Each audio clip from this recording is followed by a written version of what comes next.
ఈరోజు ఒక ప్రాముఖ్యమైనటువంటి విషయాన్ని మీతో పంచుకోవాలని చెప్పి నేను ఆశపడుతున్నాను.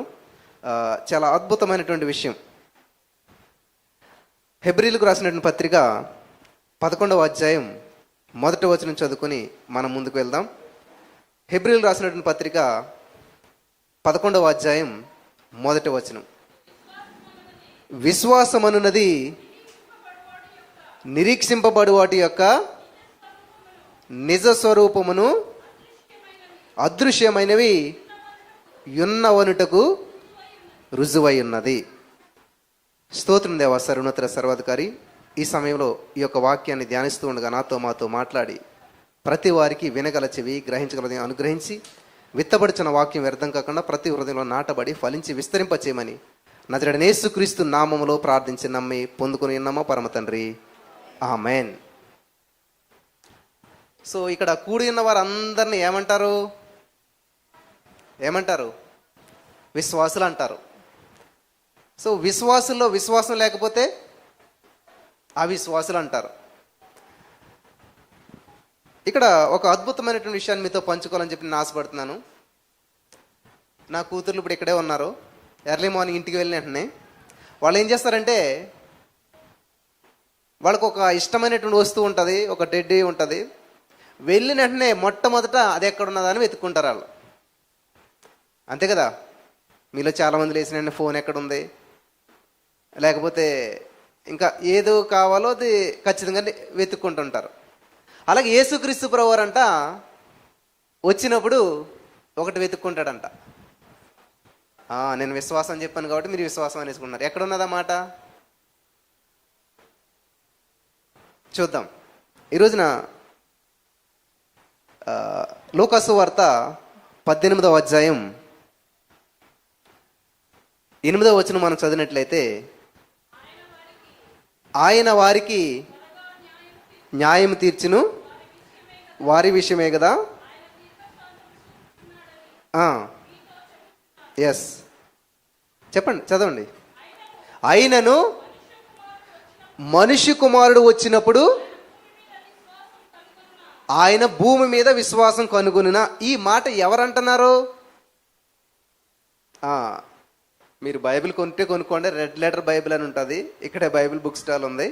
లేదు అంటే బైబిల్ యాప్లో కూడా మామూలుగా విశ్వాసులు లేకపోతే భక్తులు మాట్లాడిన మాటలన్నీ బ్లూ లెటర్స్లో ఉంటాయి. మనకి నా దగ్గర ఉన్న యాప్ అయితే కేవలం యేసుక్రీస్తు ప్రభువారు భూలోక రాజ్యంలో, పాత నిబంధనలు మళ్ళీ రెడ్ లెటర్స్లో కనిపించ మనకి. భూలోక రాజ్యంలో ఉండి మానవ రీతిగా యేసు ప్రభువారు మాట్లాడిన మాటలన్నీ కూడా రెడ్ లెటర్లు ఉంటాయి అన్నమాట. నేనైతే ఆ బైబిల్ వాడుతున్నాను. సో కాబట్టి ఈ యొక్క లూకాసు వార్త 8:18 అధ్యాయం వచ్చిన ఎలాగుంది?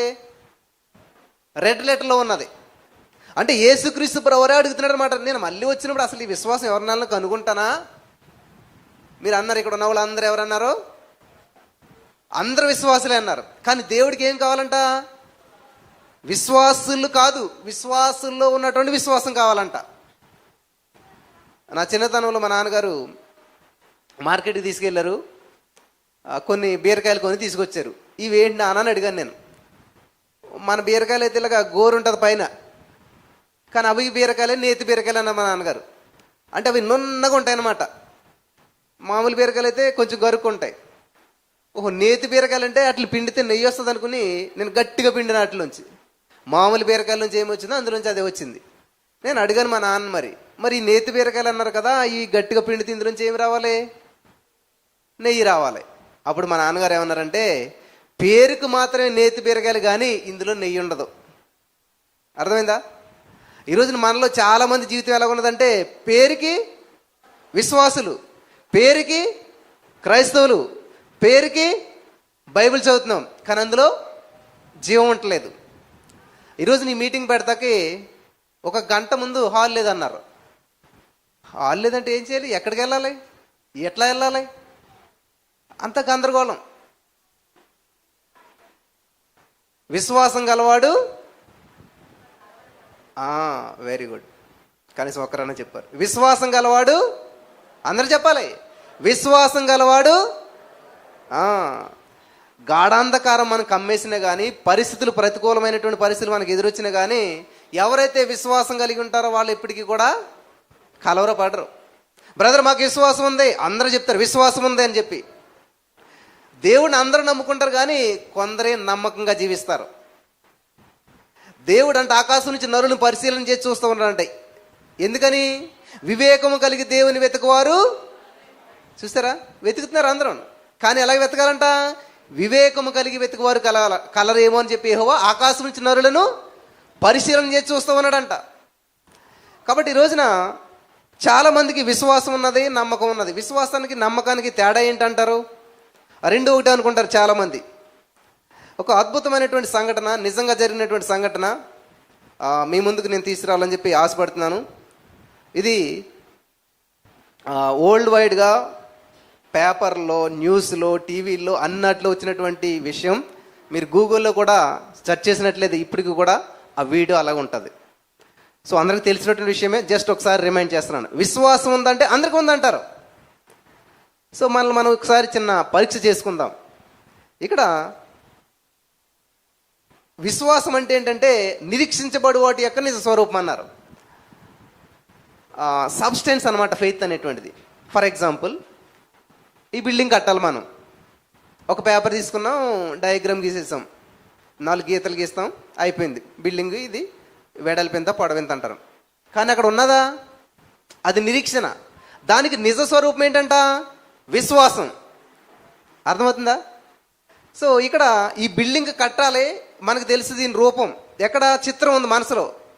దానికి నిజంగా మనం ఎలా చూస్తాం? ఫస్ట్ ఏం తెచ్చుకుంటాం?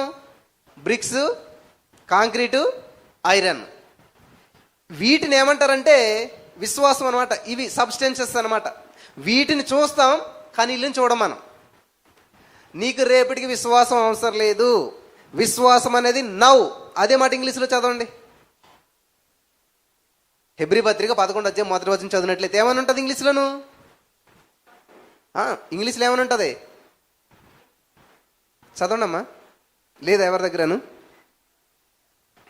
హెబ్రీ పత్రిక 11వ అధ్యాయం, జస్ట్ వెయిట్. హెబ్రీ పత్రిక 11వ అధ్యాయం 1వ వచనం. Now faith is the substance of things. చూసారా ఏమొచ్చింది? నవ్వు అని ఎప్పుడు వాడతారు అసలు పదం? ఇప్పుడే. సో విశ్వాసం అనేది నీకు ఎప్పటికి కావాలి? ఎప్పటికమ్మా? రేపు నువ్వు జీవించాలంటే విశ్వాసం అవసరం లేదు, నిరీక్షణ. అది విశ్వాసానికి నిరీక్షణకి తేడా తెలుసుకోవాలన్నమాట. నేను రేపు బలపడతానండి, రేపు నేను దీవించబడతాను, అది నిరీక్షణ. విశ్వాసం అంటే ఏంటంట? లేనివి ఉన్నవనుటకు రుజువై ఉన్నది. ఇప్పుడు నాకు ప్లేస్ లేదు, ఇప్పుడు నాకు డబ్బు లేదు, ఇప్పుడు నా దగ్గర ఏ విధమైనటువంటి ఆధారం లేదు, కానీ ఉన్నది. చాలామంది నన్ను ఇది అడుగుతారన్నమాట. నేను ఎవరికి ప్రార్థన చేసినా కూడా జరుగుతుందని ఎప్పుడు ప్రార్థన చేయలేదు కూడాను. అమ్మ మీకు ఉద్యోగం వస్తుంది, మీరు బలపడతారు, మీరు దీవించబడతారు, మీ ఆయన మారతాడు, అస్సలు నేను ఎప్పుడు ఎవరికి చెప్పలేదు కూడాను. చాలామంది బ్రదర్ మా ఆయన ఇలాగా, లేకపోతే మా సమస్య ఇలాగా, మా అప్పులు ఇలాగని ప్రేయర్ చేయమంటే నేనేమంటాను తెలుసా? నిజంగా జరిగిన సంగతి చెప్తాను. జస్ట్ 1 వీక్ 10 డేస్ అవుతుంది, మా ఇంటి దగ్గర నుంచి ఒక ఫోన్ వచ్చింది నాకు. వస్తే ఒకరికి హెల్త్ బాగాలేదు, సడన్గా పడిపోతే కొంచెం గట్టిగానే దెబ్బ తగిలింది, హాస్పిటల్లో పెట్టారు, ఆపరేషన్ చేశారు. చాలా పెద్ద ఆపరేషన్ అయింది, చాలా కాంప్లికేషన్స్ వచ్చాయి అనమాట. ఇంకా పైకి పంపర్ టెస్ట్లు ఏదేదో చాలా గందరగోళం ఉంది పరిస్థితి అంతా. నాకు ఫోన్ చేశారు.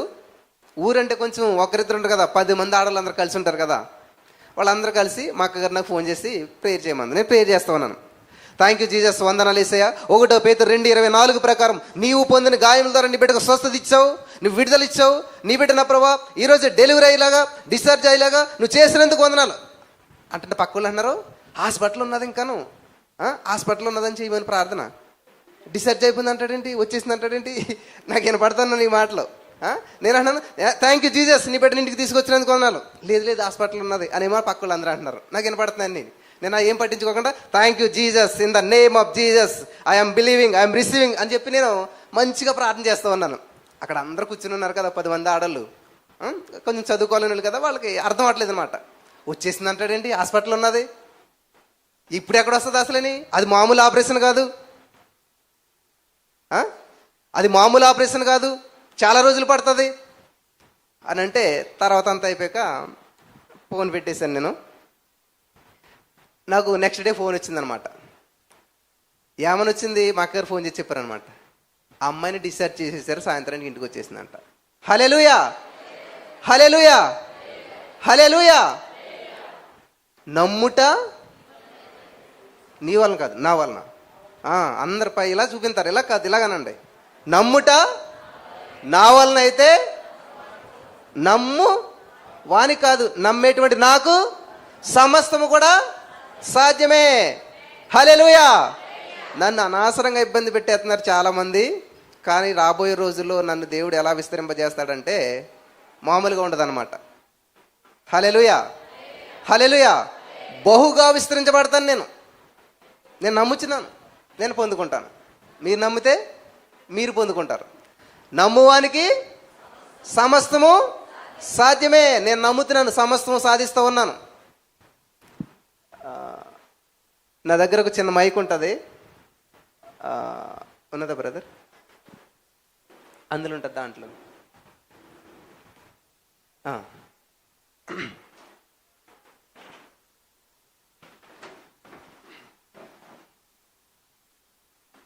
హల్లెలూయా.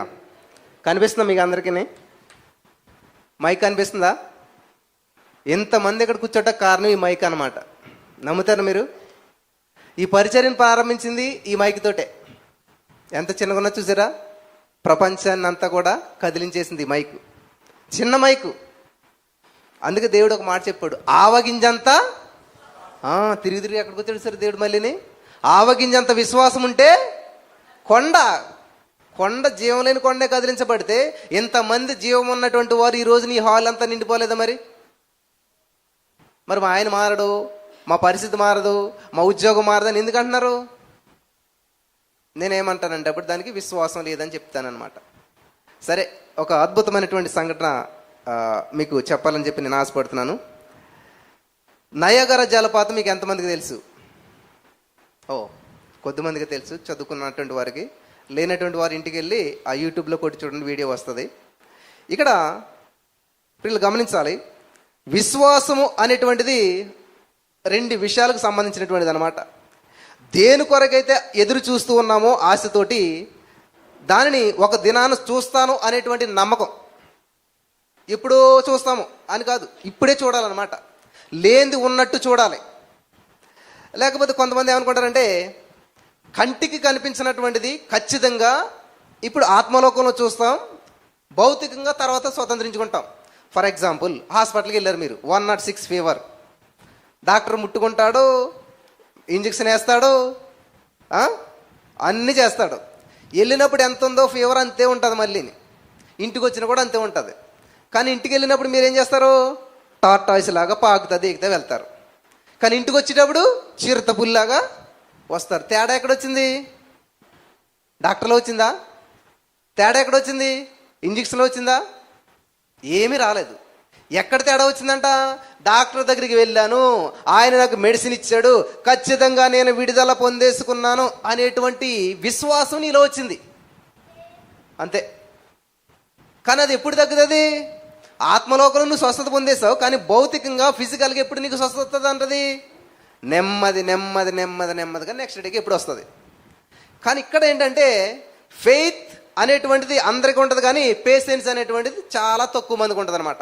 అందుకనే విశ్వాస జీవితంలో ఓడిపోతారు. ఈ రోజు వచ్చినట్టు మళ్ళీ రారు. ఎందుకనంటే అయిపోయింది, రాలేదు, నాకు ఇంకా కార్యం జరగలేదు, ఇంకెందుకు. Faith without patience it's fake.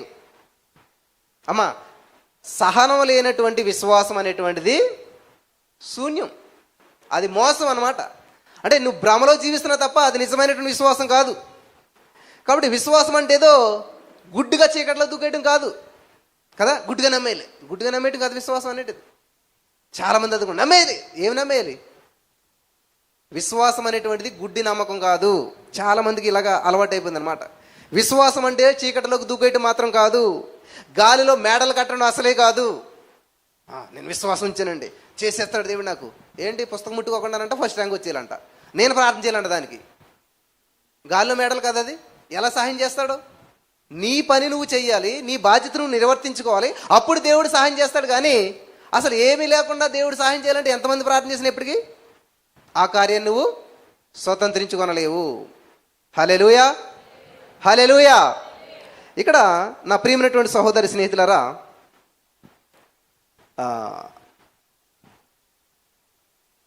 అమెరికాకి మన నయాగర జలపాతం అనేది మీకు అందరికీ తెలుసు. ఆ నయాగర జలపాతానికి ఆయన ఒక తాడు కట్టాడంట. ఎంత లోతు ఉంటుంది అనుకుంటున్నారు? అది కనీసం అందులో పడితే మనిషి కనిపించడు. ఇలాంటి ఒక 10 బిల్డింగ్లు అంత ఎత్తుండి ఈ బిల్డింగ్కి ఆ బిల్డింగ్కి తాడేసి ఆ తాడు మీద నడిచి వెళ్ళిపోతున్నారంటే ఎలా ఉంటుంది? వింతగా ఉంటుంది కదా. ఎలాంటి వ్యక్తి అయినా కూడా కష్టమే. అందరూ చూస్తూ ఉన్నారు. మీరు ఆ వీడియో చూడండి, నేను ఇందాక చూశాను. అన్ని టీవీలు ఫోకస్ చేస్తూ ఉన్నాయి. జరిగినటువంటి సంగతిని ఇది. అన్ని టీవీలు ఫోకస్ చేస్తూ ఉన్నాయి. ప్రపంచం అంతా కూడా వీక్షిస్తూ ఉన్నారు. ఆయన ఒక తాడు కట్టాడు. ఆ తాడు మీద ఒక కర్ర పట్టుకుని నడుచుకుంటూ వెళ్ళిపోతున్నాడు. ఇక్కడి నుంచి కొంత దూరం వెళ్ళాడు. అందరూ చూస్తున్నారు. నడుస్తున్నాడు, పడిపోతాడేమో అనుకున్నారు. సగం దూరం వెళ్ళాడు. వెళ్ళగా ఎలాగైతే ఆ గోల్ మొత్తం రీచ్ అయిపోయాడంట. ఆయన అవతలకి వెళ్ళిపోయాడు. క్లాప్స్ కొట్టండి అందరూ మరి. హల్లెలూయా. సో మీకులాగా అప్పుడు అందరూ క్లాప్స్ కొట్టారంట. అప్పుడు ఆయన ఒక ప్రశ్న వేసాడంట, నేను ఈ దారి నుంచి ఆ దారికి వచ్చేసాను కదా, మరలా తిరిగి ఆ దారికి ఎంతమంది వెళ్తానని ఎంతమంది నమ్ముతారు అని అన్నారంట. ఎంతమంది నమ్మున్నారు? అవతలకు వచ్చిన వ్యక్తి మళ్ళీ యువతలకు రాగలుగుతాడా? వస్తారన్న వాళ్ళందరూ చేతులు ఎత్తండి. ఎస్, ఖచ్చితంగా. ఇటువైపు నుంచి అటువైపు నడిచిన వ్యక్తి అటువైపు నుంచి ఇటువైపు రావడం ఈజీనే కదా. ఖచ్చితంగా మీరు వెళ్తారని చెప్పి అందరూ అన్నారంట. ఓ వెరీ గుడ్ అని మళ్ళీ ఇంకొక మాట అన్నాడంట ఆయన. సరే, నేను అవతల నుంచి యువతలకు తాడు మీద నడుచుకుంటూ వచ్చేసాను, ఇప్పుడు యువతల నుంచి కూడా అవతలకి వెళ్తాను. కానీ ఎవరన్నా నాతో వస్తారా? నా భుజాల మీద ఎక్కించుకుని నేను వాళ్ళని తీసుకుని వెళ్తాను. ఎవరు వస్తారో చేతులు ఎత్తండి. సేమ్ మీకులాగా ఎవరు చేయత్తలేదంట. మీరు వెళ్తారు మాకు తెలుసు, కానీ మేము మాత్రం మీతో వచ్చామంటే మమ్మల్ని ఎక్కడ పడేసేస్తారు, మా జీవితం ఎక్కడ పోతుందో. ఇప్పుడు మీకు అర్థమైంది విశ్వాసం అంటే ఏంటి అన్నది. ఎదుటివాడి జీవితంలో జరుగుతుంది అన్నది నమ్మేస్తాం మనం. దేవుడు ఎంతైనా గొప్పవాడని నమ్మేస్తాం మనం. దేవుడు ఏదైనా చేయగలుగుతాడని నమ్మేస్తాడు, కానీ మన జీవితంలో చేస్తాడని నమ్మం. అర్థమైందా? విశ్వాసం అంటే ఎదుటివారి జీవితంలో చేస్తారని నమ్మటం, అది నమ్మకం అన్నమాట. విశ్వాసం అంటే ఏంటంటే ఖచ్చితంగా నా దేవుడు నా జీవితంలో అద్భుతం చేస్తాడు. హల్లెలూయా. ఇంటర్మీడియట్ చదివే సమయంలో నేను 2002లో ఇలాంటి మైక్ కూడా కాదు, FM మైక్ అని రేడియోలో ఒక స్టేషన్ ఖాళీ ఉంటుంది మనకి. ఆ మైక్ కొనుక్కుంటే ట్యూన్ చేస్తే మన మాట రేడియోలోంచి వస్తుంది. మీకు తెలుసో లేదో మరి ఇది. ఆ మైక్ తోటి అప్పుడు మీటింగ్లు పెట్టేవాళ్ళు మేము, గృహకూడుగులు. అప్పుడు నేనేం చేశానంటే ఆ మైక్ ఇలా పట్టుకుని ఇట్లా చేయబెట్టి ఫోటో తీసుకున్నాను అనమాట. నేను వెనకాలేమో చాలామంది జనం ఉన్నట్లు. ఇది చాలామంది ఏమనుకుంటారంటే పిచ్చి, లేకపోతే ఓవర్ కాన్ఫిడెన్స్. గమనించాలి, ఈ పదాలన్నీ నొక్కులే ఉంటాయి, కానీ విశ్వాసానికి దానికి చాలా తేడా ఉన్నది. చిత్రం కలిగి ఉండటం అనేది చాలా ప్రాముఖ్యమైన విషయం. గాల్లో మేడలు కడితే పనిలో ఇప్పటికీ కూడాను. పెన్ను పేపర్ పెట్టి రాసుకోమంటే చాలామంది దాన్ని కూడా కామెంట్ చేస్తూ ఉన్నారు, వ్యతిరేకిస్తూ ఉన్నారు. పిల్లలు మీరు అందరూ చదువుకుంటారు కదా, మీ పిల్లలకి స్కూల్లో ఏం చేస్తుంటారు? హోంవర్క్ ఇస్తారు. ఒకవేళ అడిగి అది రాలేదానికి ఏం చేస్తారు? ఇంపోజిషన్ ఇస్తారు లేదా? 2 × 2 = 4, 2 × 2 ఎన్నిసార్లు రాస్తాడు? ఒక 100 సార్లు రాసుకుని వెళ్తాడు. ఎప్పుడన్నా మీరు తిట్టారా? ఎందుకు రాస్తున్నావని? ఏం చేస్తారు? ఇంకా రాయమంటారు. మరి ఈ రోజున థ్యాంక్ యూ జీసస్ అని చెప్పి ఒక 1000 సార్లు రాయండి, 2000 సార్లు రాయండి అని అంటే ఎందుకని బాధపడుతున్నారు? అది తప్పని ఎందుకంటా ఉన్నారు? ఇప్పుడు నువ్వు థ్యాంక్ యూ జీసస్ అనమంటే థ్యాంక్ యూ జీసస్ అంటావు, నీ మైండ్ ఏమో ఇంటి దగ్గర ఏమవుతుందో, లేకపోతే వాళ్ళు ఏం చేస్తున్నారు, నీ మైండ్ అంతా ఆలోచిస్తుంది. అదే పెన్ను పేపర్ ఇచ్చుకుని థ్యాంక్ యూ జీసస్ రాయాలనుకోండి, నువ్వు ఎవరి వైపు చూడలేవు, ఎటు ఆలోచించలేవు. THANK thank you YOU mind అంతా ఎక్కడున్నది? మరి చేసేది పొరపాట మంచి పనా? ఇప్పుడు కారు మీద ఏమైనా ఉంటుంది? నిదానమే. ఎందుకని? పక్కకు చూస్తే ఏమవుతుంది? పక్క ఊడిపోతాడు, ఇడిపోతాడు కదా, ప్రమాదాలు జరుగుతాయి. కాబట్టి అదే నేను ఏం చేస్తా ఉన్నాను ఇక్కడ. బైబిల్లో ఒక మాట ఉంటుంది, అన్నమాట, ఎవడైనా నువ్వు గోపురం కట్టగోరిన ఎడల వాడు కూర్చుని తగలబడి ఆలోచించుకోవాలి కదా, తన దగ్గర సరైనటువంటి సామర్థ్యం ఉందో లేదని బైబిల్ ఉంటుంది. అంటే మన భాషలో చెప్పాలంటే రాసుకోవాలి కదా, ప్లాన్ వేసుకోవాలి కదా అని చెప్పేసి. సో ఇక్కడ నాకు దేవుడు చాలా అద్భుతమైనటువంటి విషయాలు తెలియజేశాడు. ఈ యొక్క విశ్వాసం గురించి ధ్యానిస్తూ ఉన్నప్పుడు దేవుణ్ణి ఆశ్చర్యపరిచేది, దేవుడు వచ్చినప్పుడు అది ఉన్నదా లేదా చెక్ చేసుకునేది ఏంటంట, మొట్టమొదటి దేవుడు వచ్చినట్టు నేను చెక్ చేస్తాడంట, విశ్వాసం ఉన్నదా లేదా. విశ్వాసం లేకపోతే ఏం చేస్తాడు, ఇట్లా పక్కకి సెపరేట్ చేస్తుంటాడు అనమాట. కాబట్టి నేను విశ్వాసిని,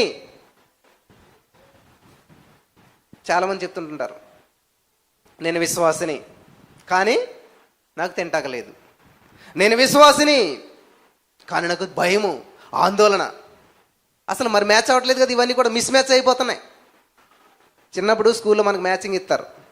ఏనుగు బొమ్మ ఎక్కడ ఉంటుంది, దానికి తగ్గ పేరు ఏదో ఉంటుంది. ఏనుగు గాడిద అది ఇది పెట్టారనుకోండి, 0 మార్క్స్ వస్తాయి మీకు. మీరేమంటున్నారు, నేను విశ్వాసిని, ఎస్, కానీ కలవరం, భయము, ఆందోళన. విశ్వాసమి అన్నప్పుడు విశ్వాసకు తగ్గట్టు జీవితం జీవించాలి కదా, జీవించట్లేదు. అవిశ్వాసంతో కూడినటువంటి మాటలు, అవిశ్వాసంతో కూడినటువంటి జీవితాన్ని జీవిస్తూ ఉన్నాం. కాబట్టి ఇక్కడ లూకాసు వార్త 18వ అధ్యాయం 8వ వచనంలో దేవుడు ఏమంటున్నాడంటే, భూమి మీద విశ్వాసము నేను కనుగొనగలనా అంట ఉన్నాడు. అలాగే అసలు విశ్వాసం అనేది ఎందుకు అవసరం చెప్పాలమ్మా. ఆక్సిజన్ ఎందుకు అవసరం మనకి? ఆక్సిజన్ లేకపోతే, గాలి పీల్చుకోకపోతే మనిషి పోతాడంట. కాబట్టి ఇక్కడ దేవుని వాక్యం ప్రకారం మనం ఎవరమంట, నీతిమంతులం. నీతిమంతుడు ఎలా జీవిస్తాడంట, విశ్వాస మూలంగా జీవిస్తాడు. అంటే నువ్వు జీవించాలంటే ఏం కావాలి, విశ్వాసం కావాలి. అంటే బ్రతకాలంటేనే విశ్వాసం కావాలి. ఇది చాలా ప్రాముఖ్యమైన విషయం. ప్రతిరోజు మన జీవితంలో కావాల్సింది ఏంటంటే విశ్వాసం. విశ్వాసం లేకుండా దేవునికి అసలు ఎంత అద్భుతమైన మాటలు ఉన్నాయి. మన పేర్లేమి విశ్వాసులు, దేవునికి ఇష్టలుగా జీవిస్తున్నామా మనం? లేదు. ఇక్కడ చూద్దాం ఆ మాట కూడా. గలతీ 3:11 మీరు చదువుకున్నట్లయితే, గలతీ పత్రిక 3వ అధ్యాయం 11వ వచనం మనం చదివినట్లయితే, అక్కడ దేవుడు ఏం చెప్తున్నాడంటే, అంత అవుద్దామా, లాస్ట్ లైన్ నేను చదువుతాను వినండి. నీతిమంతుడు విశ్వాస మూలంగా జీవించును. బ్రదర్, అస్సలు మాకు తింటాకలేదు బ్రదర్, మా పరిస్థితి చాలా ఘోరంగా ఉన్నది బ్రదర్. విజయవాడ నుంచి చాలామంది ఫోన్ చేసి నాకు చాలా ఇబ్బందిగా ఉన్నది బ్రదర్ అని చెప్పారు. ఈ రోజున మీరు ఇంత అద్భుతంగా కూర్చుని ఈ యొక్క మీటింగ్ని ఆస్వాదిస్తూ ఉన్నారంటే, పిల్లలు గమనించ, కరువులో సమృద్ధిని చూడాలి. అది క్రైస్తవ జీవితం అంటే, అది విశ్వాసం అంటేనే. ఇస్సాకు అంట ఎక్కడైతే కరువు ఉందో అదే ప్రాంతంలో విత్తనం వేసి 100 పంట, 60 కాదు 30 కాదు. అర్థమవుతుందా? విశ్వాసం అంటే ఏంటంటే లేనిది ఉన్నట్టుగా చూడాలి, కరువులో సమృద్ధిని చూడాలి. విజయవాడ నుంచి నాకు ఒక సహోదరు ఫోన్ చేసి, ఈ జరగబోయేటువంటి ఆల్ నైట్ ప్రేయర్కి నేను ఏం చేయాలనుకుంటున్నారండి, స్పాన్సర్ చేయాలనుకుంటున్నాను అన్నారు. హల్లెలూయా. అసలు ఆ ఏరియా నుంచి ఎటువంటి ఫోన్లు వస్తాయి మనకి? ఎలా ఉంది పరిస్థితి? అస్సలు నాకు మనసు ఎలాగనిపించిందంటే, నిజంగాను చాలా సంతోషం అనిపించింది అనమాట. నిజంగా మనం ఎలాగుంటామంటే ఇట్లా మాట, ఎవరు సాయం చేస్తారా, ఎవరు హెల్ప్ చేస్తారా, కానీ ఎవరికి సహాయం చేద్దామా, ఎవరికి హెల్ప్ చేద్దామా. చూసారా, దీనికి చాలా తేడా ఉన్నది. దేవుని ఉద్దేశం ఏంటంటే మీ చెయ్యి పై చెయ్యిగా ఉండాలి. మీరు అప్పు తీసుకునే వారుగా ఉండరు, కానీ అప్పిచ్చువానిగా ఎప్పుడు ఉంటారు చెప్పాలి, ఎప్పుడు ఉంటారు? ఈ వాక్యాలు మనం చదివితే ఉండరు ఎప్పుడు కూడాను. వాక్యం చదివితే ఎప్పుడు కూడా మీరు విశ్వాసులు కాలేరు. దేవుడు అంటే వినుట మట్టుకు విందిరే కానీ దానిని గ్రహించలేరు. యెహోవా తమకు దేవుడుగా కలిగినటువంటి జనులు ధన్యులు, వారు శూర కార్యాలు చేస్తారంట. హల్లెలూయా, హల్లెలూయా. రే నువ్వు పోరా, ఇందులోకి రాటకు పనిచేవు అని అన్నారు అనుకోండి, ఏం చేస్తాం? అని ఏడిస్తే కూర్చుంటాం కదా. అది అవిశ్వాసాలు చేసేటువంటి పని. నాకు ఈ డోర్ మోస్తావు, నువ్వు 7 ద్వారాలు తెరవబడతాయి నాకు. హల్లెలూయా. ఆ డోర్ మూస్తే డోర్ తెరవబడిందా లేదా? అక్కడికి గంటేస్తే ఇక్కడికి వచ్చారు లేదు జనాలు? తెలుసుకుని వెతుక్కుని వచ్చారు లేదా? ప్రొద్దుటూరు నుంచి వచ్చారు, కర్నూలు నుంచి వచ్చారు, గుంటకాల నుంచి వచ్చారు, అనంతపురం నుంచి వచ్చారు, ఎంతంత దూరం నుంచి వచ్చారండి. ఆసక్తి కలిగినటువంటి వారినంట ఏ శక్తి కూడా ఆపలేదంట. కాబట్టి ఇక్కడ గమనించవలసింది ఏంటంటే, నీతిమంతుడు బ్రదర్ మేము నీతిమంతులు కాదులేండి. ఎవరు చెప్పారు నీతిమంతులని? నీతిమంతుడు లేడు. మరి అదేంటి, ఇప్పుడు మీరు నీతిమంతులా కాదా చెప్పాలి. ఎంత పెద్ద డౌట్ వచ్చిందో ఇప్పుడు. మీరు ఆడాలా మగవాళ్ళ ఆలోచించి చెప్తానంటారా? ఏమా మీరు ఆడవాళ్ళ మగవాళ్ళు అంటే ఆలోచించి చెప్తానంటే ఎక్కడో తేడా ఉందని అర్థం అన్నమాట. ఖచ్చితంగా నేను నేను మగ అని చెప్పారంటే మంచి సెన్స్లో ఉన్నారని అర్థం అనమాట. కాబట్టి ఇక్కడ మీరు నీతిమంతులా కాదా అంటే, నీతిమంతులా కాదా? అమ్మో. రోమా 3:23 ప్రకారం ఏ భేదము లేదు, అందరూ పాపం చేసి దేవుడు అనుగ్రహించి మహిమను పొందలేకపోతున్నారు, ఎవ్వరు కూడా నీతిమంతులు లేరు. ఎప్పుడు? అప్పుడు యేసుక్రీస్తు ప్రభు నమ్మక ముందు, బాప్తిసం పొందక ముందు, యేసుక్రీస్తు ప్రభు రక్తం చేత కడగబడక ముందు మనమంతా కూడా పాపులమే. ఎప్పుడైతే యేసుక్రీస్తు ప్రభు యొక్క రక్తం చేత కడగబడ్డామో, యేసు ప్రభు యొక్క నీతి మనకు ఆపాదించబడింది, సంపాదించుకుంటూ వచ్చింది కాదు. హల్లెలూయా. నువ్వు రక్షణ సంపాదించుకునేది కాదు, నీ యొక్క నీతి నువ్వు సంపాదించుకునేటువంటిది కాదు. అది ఎలాగొస్తుంది అంటండి? ఉచితముగా. అంటే వెళ్ళలేందా? ఇప్పుడు మీరు అంతా వచ్చి ఫ్రీగానే కూర్చున్నారు చాలామంది ఇక్కడ అందరూ కూడా. అంటే ఇది ఊరుకుని వచ్చిందా? చక్కగా మీ వీడియోలు అన్నీ యూట్యూబ్లోకి వెళ్తున్నాయి, మీ ఫేస్లు అన్నీ కూడా. ఇప్పుడు మీరు ఒక 10 సంవత్సరాల చూసినా కూడా ఈ ప్రోగ్రామ్ అంతా కూడా అక్కడ ఉంటుంది. వింటున్నారా? మరి ఇదంతా ఎలా జరుగుతుంది? ఎవరో ఒక ఆయన త్యాగం చేశాడు దీనికోసం. ఈ వీడియో తీయటానికి కర్నూలు నుంచి ఒక ఆయన పని కట్టుకుని వచ్చాడు. ఏమన్నా ఆశించాడా? దేవుని పని నిమిత్తం. కాబట్టి దేవుని పని నిమిత్తం చేసినటువంటిది ఏమైనా వృధా అవుతుందా? ఖచ్చితంగా. ఇప్పుడు ఫలితం మీకు కనిపించకపోవచ్చు, కానీ మీరు నమ్మరు. నా 16-17 ఇయర్స్లో నేను చేసిన పరిచర్య ఏంటో తెలుసా మీకు? సైకిల్ ఉండేది నాకు, ఒక సేవకుడిని ఎక్కించుకోవటం. ఇక్కడ మీరు కూర్చున్నటువంటి వారు అందరు లాంటి విశ్వాసులు ఉంటారు కదా, ప్రతి విశ్వాసింటికి ఆ సేవకుడిని తీసుకుని వెళ్తాం. ఆ సేవకుడు బైబిల్ మోయటం అంతే, నుంచోవటం తప్ప మనకి ఏం పని లేదనమాట. ఎక్కడికి తిప్పాలి అక్కడ తిప్పుకోండి సైకిల్ మీద. రోజుకి 10 కిలోమీటర్లు, 20 కిలోమీటర్లు, 20, 30, 40, 50 కిలోమీటర్లు కూడా తిప్పుకోండి అనమాట. ఏమి లేదు, తీసుకెళ్ళటం, వాళ్ళకి ఆయన ప్రేయర్ చేస్తే నేను కూర్చోవటం, నుంచోవటం అనమాట. ఇంతే పని. గమనించారా? యెహోషువ డ్యూటీ ఏంటి తెలుసా? మోసే గారి దగ్గర చెప్పాలి. మోసే గారు చేతులు కడుక్కుంటే నీళ్లు పోసి ఇవ్వడంట, అంతే. యెహోషువ గారి డ్యూటీ ఏంటి తెలుసా? చేతులు కడుక్కుంటుంటే నీళ్లు పోసేడు అంటాడు. చదవండి, కరెక్టా కదా? నీళ్లు పోయటమేనంట. నువ్వు నీళ్లు పోసేదైనా సరే నమ్మకంగా చేస్తే మోసే తర్వాత నాయకుడు ఎవరండి? యెహోషువ. ఎందుకని? అది నీకు చిన్న పని పెద్ద పని అని కాదు, పర్ఫెక్ట్గా చేయాలి, నమ్మకంగా చేయాలి. నమ్మకమైన వానికి దీవెనలు మెండుగా ఉంటాయి. ఈ చిన్న మైక్తో ఎర్లీ మార్నింగ్ 3:30 ప్రేయర్ అంటే ఒక్కరున్నారా, ఇద్దరున్నారా, 100 మంది ఉన్నారా, 1000 మంది ఉన్నారా, అదంతా అనవసరం నాకు. ఎంతమంది ఉన్నా సరే ఏం చేసేవాడిని తెలుసండి, నేను టైం టు టైం చేస్తూనే ఉన్నాను. ఒక్కరిద్దరు అయ్యారు, 2, 10 మంది అయ్యారు. మీలో ఒంటరైన వాడు అయిపోయారు 1000 మంది. మీరు చూస్తూ ఉన్నారు డైలీ ఎర్లీ మార్నింగ్ ఎంతమంది ఉంటారండి? మినిమం 1000 మంది ఉంటారు. నేను ఏమన్నా పిలిచానా? ఎవరికైనా ఫోన్ చేశానా? ఈరోజు చాలామంది కొత్త వాళ్ళు వచ్చారు. చాలామంది ఈరోజే వచ్చిన వారు చేతుల పైకి ఎత్తండి. ఓ ప్రైజ్ ద లార్డ్, దేవునికి స్తోత్రం. హల్లెలూయా, హల్లెలూయా. దేవుడు ఆకర్షించిందే ఎవరు కూడా రాలేరంట. కాబట్టి మిమ్మల్ని అందరినీ కూడా దేవుడు ఆకర్షించాడు. ఎందుకు వచ్చారు ఇక్కడికి అంటే, ఖచ్చితంగా దేవుని సన్నిధిలో ఏదో పొందుకుని మీరు వెళ్తారు. దేవుడు ఒక ప్రణాళిక ఉంది కాబట్టి దేవుడు మిమ్మల్ని ఇక్కడికి ఆకర్షించాడు. మీ పట్ల ఒక ఉద్దేశం ఉంది కాబట్టి, మీ పట్ల ఒక ప్రణాళిక ఉంది కాబట్టి, ఆ ప్రణాళిక నెరవేర్చడానికి ఇది ఒక ప్రాసెస్ అనమాట. Success is not an accident, it is a process అనమాట. ఒక ప్రాసెస్ గుండా వెళ్తుంది అనమాట. హల్లెలూయా, హల్లెలూయా. నాకు ఇంకొక విచిత్రమైన విషయం కనిపించింది బైబిల్లో. బైబిల్ గ్రంథంలో ప్రిల్లరా, ప్రార్థనా వీరు లిస్ట్ ఉందా ఎక్కడన్నాను? ఉందా? యుద్ధ వీరు లిస్ట్ ఉందా? మరి స్వస్థత వీరి లిస్ట్ ఉందా?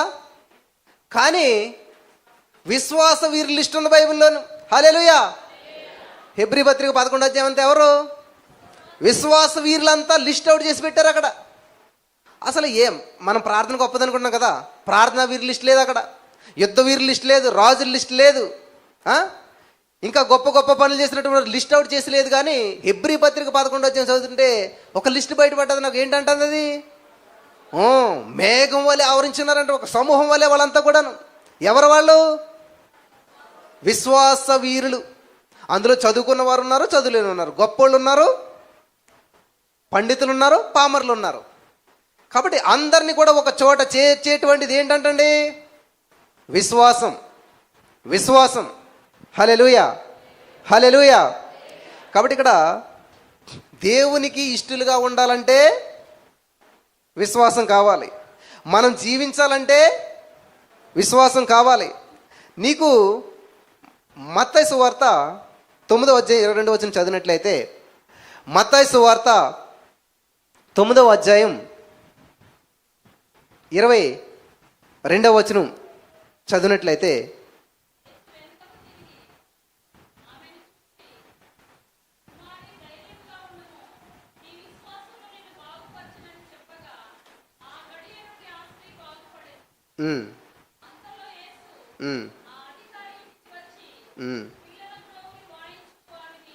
మత్తయి సువార్త 9వ అధ్యాయం 22వ వచనం. మత్తయి సువార్త, నీ విశ్వాసమే నిన్ను బాగుపరిచెను. ఇక్కడ యేసుక్రీస్తు ప్రభువారు చెప్తున్నటువంటి మాట ఇది. రెడ్ లెటర్లో ఉంది ఇది కూడా. కుమారి ధైర్యంగా ఉండుము, నీ విశ్వాసము నిన్ను బాగుపరిచెనెను. ఏం బాగుపరిచిందంటండి? విశ్వాసం. అంటే నీకు స్వస్థత కలగాలంటే ఏం కావాలి? విశ్వాసం కావాలి. చాలామంది ప్రార్థన చేస్తారు, మామూలు మాటలు చేస్తారు. ప్రార్థన ఎప్పుడు కూడా వాక్యానుసారంగా ఉండాలి. చాలాసార్లు చెప్పాను నేను. ఇప్పుడు స్వస్థత కావాలి, ఏమని చేస్తారు? ప్రార్థన స్వస్థపరచు స్వస్థపరచు అంటారు. ప్రార్థన ఇప్పుడు కూడా ఫాస్ట్ టెన్స్లో ఉండాలి. ప్రార్థన ఇప్పుడు కూడా ఫ్యూచర్ టెన్స్లో ఉండకూడదు. స్వస్థపరచు అంటే అర్థం ఏంటి? దేవా, అదే స్వస్థత ఎలా వస్తుంది మనకి? ఆయన పొందిన గాయముల ద్వారా మనకు స్వస్థత కలుగుచున్నది. కలుగుతాది కాదు, కలిగేసింది అనమాట. స్వస్థత పొందితిరి అని పాస్ట్ టెన్స్లో ఉంటుంది.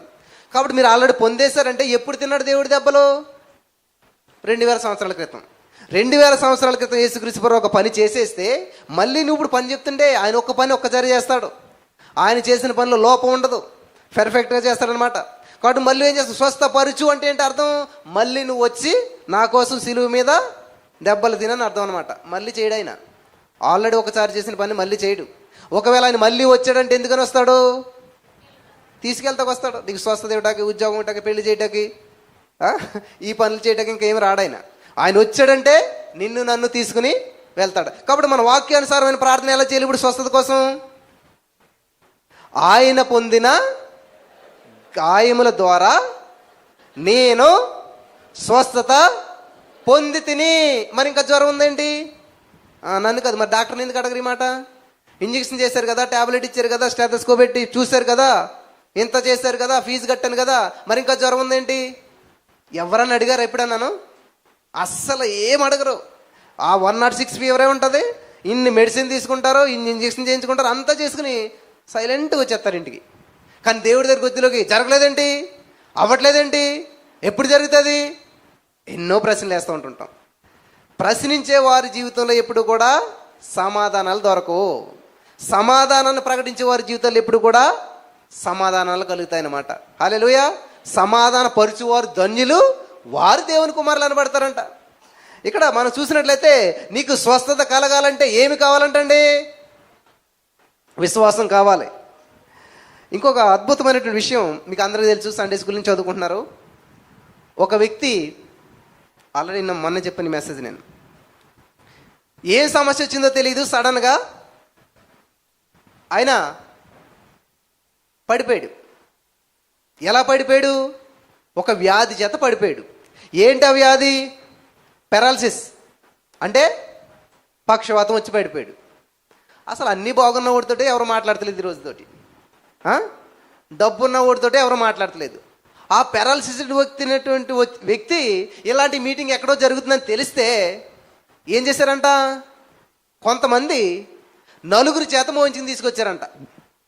అసలు అది ఎంత అద్భుతంగా అనిపించింది తెలుసా మీకు? ఎలాగ అనిపించిందో కానీ, పెరాలసిస్ కలిగినటువంటి వ్యక్తిని నలుగురు మోసుకుని వచ్చారంటే అతను నలుగురిని సంపాదించుకున్నాడు, నలుగురు మోసేవాడిని సంపాదించుకున్నాడు, నలుగురిలో మంచి పేరు సంపాదించుకున్నాడు. హల్లెలూయా. చూసారా, వెండి బంగారాల కంటే మంచి పేరు కోరదగిందని చెప్పి బైబిల్లో ఉంటుంది. సొలొమోను చెప్తాడు సామెతల గ్రంథంలో. ఆయన అటువంటి క్లిష్ట పరిస్థితిలో కూడా నలుగురు ఆయన కోసం ఆలోచించేవారు, నలుగురు ఆయన కోసం పనిచేసేవారు, నలుగురు ఆయన మోసేటువంటి వారు ఉన్నారంటే ఎంత ధన్యత అది. బ్రదర్, మా వ్యాపారం కొంచెం డల్ అయింది, అందరూ విడిచిపెట్టేశారు. మొన్న ఒక టెస్ట్ మనీ విని ఉంటారు మీరు. ఆయన ఫ్రెండ్ అన్న ఎంతో బిజినెస్లో పెట్టాడంట. సడన్గా ఏమైంది, లాస్ అయిపోయింది, వెళ్ళిపోయాడు వదిలేసి. ఈరోజు తల్లిదండ్రులు అదే చేస్తున్నారు, పిల్లలు అదే చేస్తున్నారు, బంధువులు అదే చేస్తున్నారు. ఏదైనా నష్టం వచ్చిందంటే విడిచిపెట్టేస్తూ ఉంటుంటారు అందరూ. కానీ ఈయన పెరాలసిస్ వచ్చింది, కాళ్ళు పనిచేయవు, చేతులు పనిచేయవు, అసలు ఏది పనిచేయదు. ఎవరైనా మోసుకెళ్తే తీసుకెళ్తే తప్ప. అటువంటి వ్యక్తిని ఏం చేశారంట, తీసుకుని వచ్చారంట. ఇప్పుడు లాగానే హాల్ మొత్తం ఫిల్ అయిపోయిందంట. కానీ ఇప్పుడు బిల్డింగ్ ఇది, కానీ అప్పుడు ఏంటంటే పెంకుటిల్లు అనమాట. అప్పుడు ఏం చేస్తారు వాళ్ళు నలుగురును, ఎక్కడిది తర్వాత చూద్దాం అనుకోలేదు వాళ్ళు. అదే నేను చెప్పేది, ఆసక్తి ఉన్నటువంటి వారిని ఏ శక్తి కూడా, ఏ పెంకుటిల్లు కూడా, ఏ పెంకులు కూడా ఆపలేవు. ఎలాగైతే అలాగా పక్కన స్టెప్స్ ఉన్నాయి, ఇంటి గొప్పకి ఎక్కారు. ఈజీనా? మనం ఎక్కడమే కష్టం కదా. అటువంటిది నలుగురు ఎక్కాలి. నలుగురు ఎక్కడమే కష్టం అంటే మళ్ళీ నలుగురు ఇంకో మనిషిని తీసుకెళ్ళాలి. ఎటువంటి మనిషి? కదలలేడు, మెదలలేడు, కాళ్ళు చేతులు బట్టి లాక్కుపోతున్నారా? ఎలాగ పడుకున్నాడో అలాగే మోసుకెళ్తున్నారు. ఈ నలుగురిలో ఏ ఒక్కడు కాలు పెనికినా ఏమవుతాడని అక్కడి నుంచి కింద పడిపోతాడు. అసలు ఏదో కొంచెం ఊపిరన్న ఆడుతుంది, ఇంకా అది కూడా ఆగిపోతుంది అనమాట. ఇంత క్లిష్ట పరిస్థితుల్లో అంత రిస్క్ తీసుకుని ఏం చేశారంటండి, మంచిగా ఇలా ప్రసంగం చెప్తుంటే సడన్గా ఆ తాళ్ళు కట్టి ఆ దుప్పట్లో పెట్టి ఆయన దింపేశారంట. నిజంగా ఇలా మెసేజ్ జరుగుతున్నప్పుడు, వాకింగ్ చెప్తున్నాడు, ఏదైనా డిస్టర్బెన్స్ చెప్తే ఎంత కోపం వచ్చేది ఎవరికన్నా కదా? కోపం వస్తుంది రాదా? మరి యేసుప్రభు కోపడ్డా? లేదు. దింపారు, చూశాడు యేసుప్రభు వారు. ఆ మాట చదివితే బాగుంటుంది, నేను చదువుతాను, చదవండి మీరు కూడా. హల్లెలూయా. మత్తయి సువార్త 9వ అధ్యాయం 29వ వచనం. మత్తయి సువార్త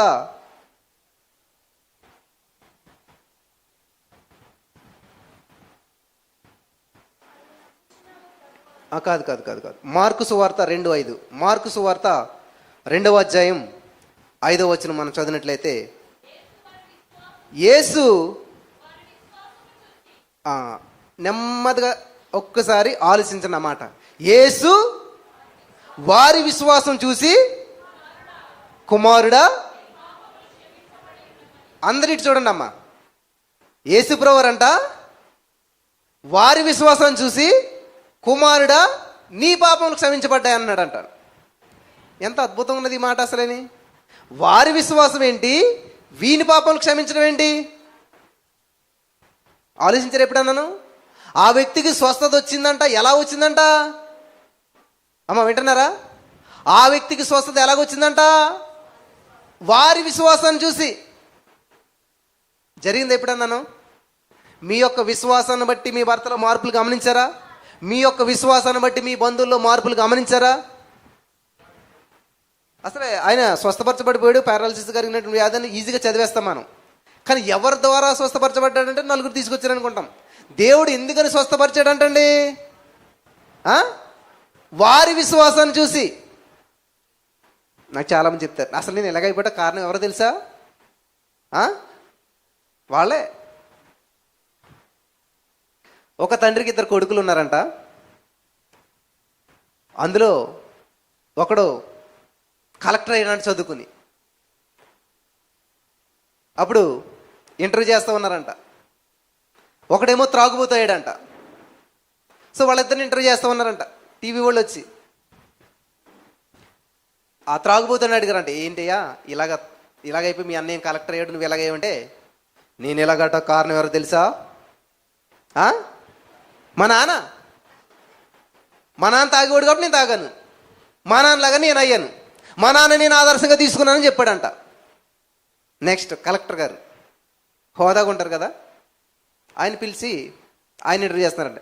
ఏమంటే మీరు అసలు ఇటువంటి ఫ్యామిలీలోంచి, ఇటువంటి త్రాగుబోతు ఫ్యామిలీలోంచి, ఇటువంటి క్లిష్ట పరిస్థితుల్లోంచి మీరు ఎలా కలెక్టర్ అవ్వగలిగారు? ఎవరు మీకు ఇన్స్పిరేషన్, ఎవరు మీకు ఆదర్శం అంటే మా నాన్న అన్నాడంట. ఎవరండి? మీ నాన్న? అవును మా నాన్న అన్నాడంట. అదేంటి? అవును, నా చిన్నతనంలో నేను స్కూల్కి వెళ్ళి వస్తూ ఉంటుంటే తాగేసి రోడ్ల మీద పడిపోతుంటే అందరూ చూసి మీ నాన్న అంటే నా జీవితం ఎందుకు అనిపించేది, ఎంత బాధ అనిపించేది తెలుసా? ఒక్కోసారి సాయంత్రం అయిపోయేది, మా అమ్మ ఎదురు చూస్తుండేది, ఇంటికి వచ్చేవాడు కాదు. వెళ్ళి చూస్తే ఆ పందులు పడుకున్నటువంటి మురుకుంట్లో పడుకునేటువంటి వాడు. ఇంటికి తీసుకొచ్చి కడిగేసరికి ఎంత బాధ అనిపించేదంటే, ఇవన్నీ చూసిన తర్వాత అటువంటి జీవితం నాకు రాకూడదు, అటువంటి లైఫ్ నేను జీవించకూడదు అంటే నేనేం చేయాలి? బాగా చదువుకోవాలి.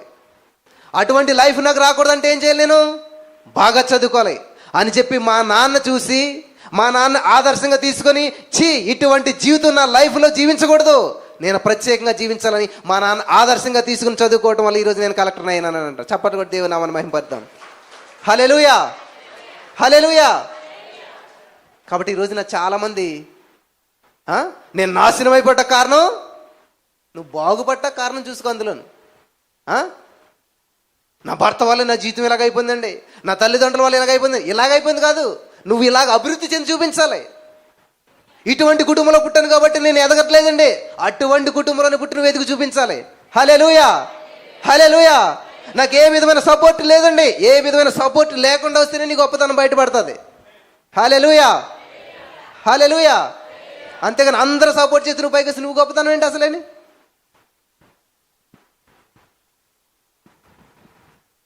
కాబట్టి ఎప్పుడు కూడా Jesus is my source, job is not my source అంటుంటాను నేను.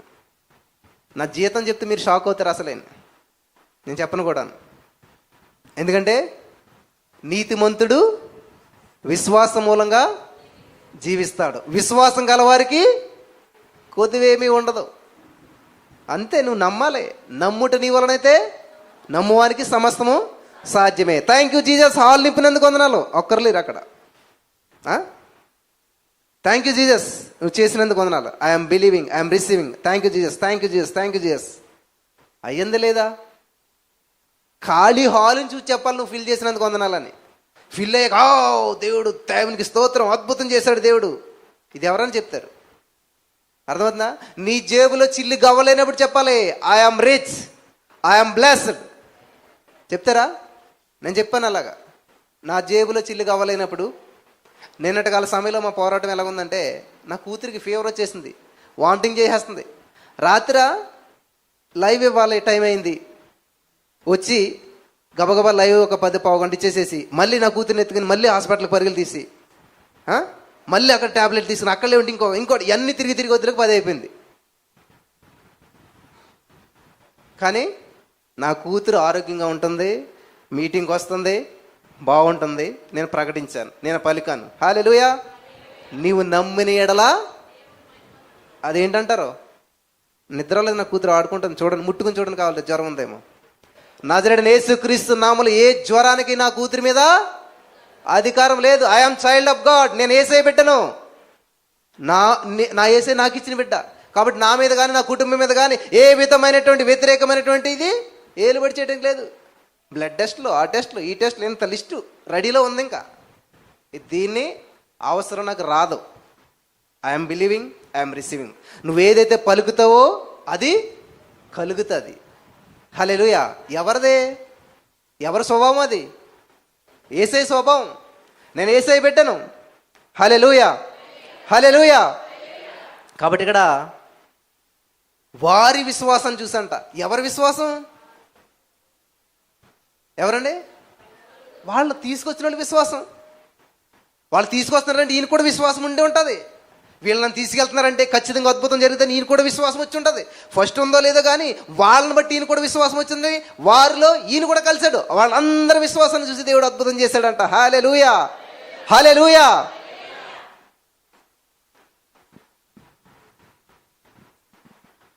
నాకు ఒక సహోదరి ఫోన్ చేసింది, అన్న 16 సంవత్సరాలు బట్టి భార్యాభర్తల మంచి సమస్య, ఈరోజు లాస్ట్ జడ్జిమెంట్ డే.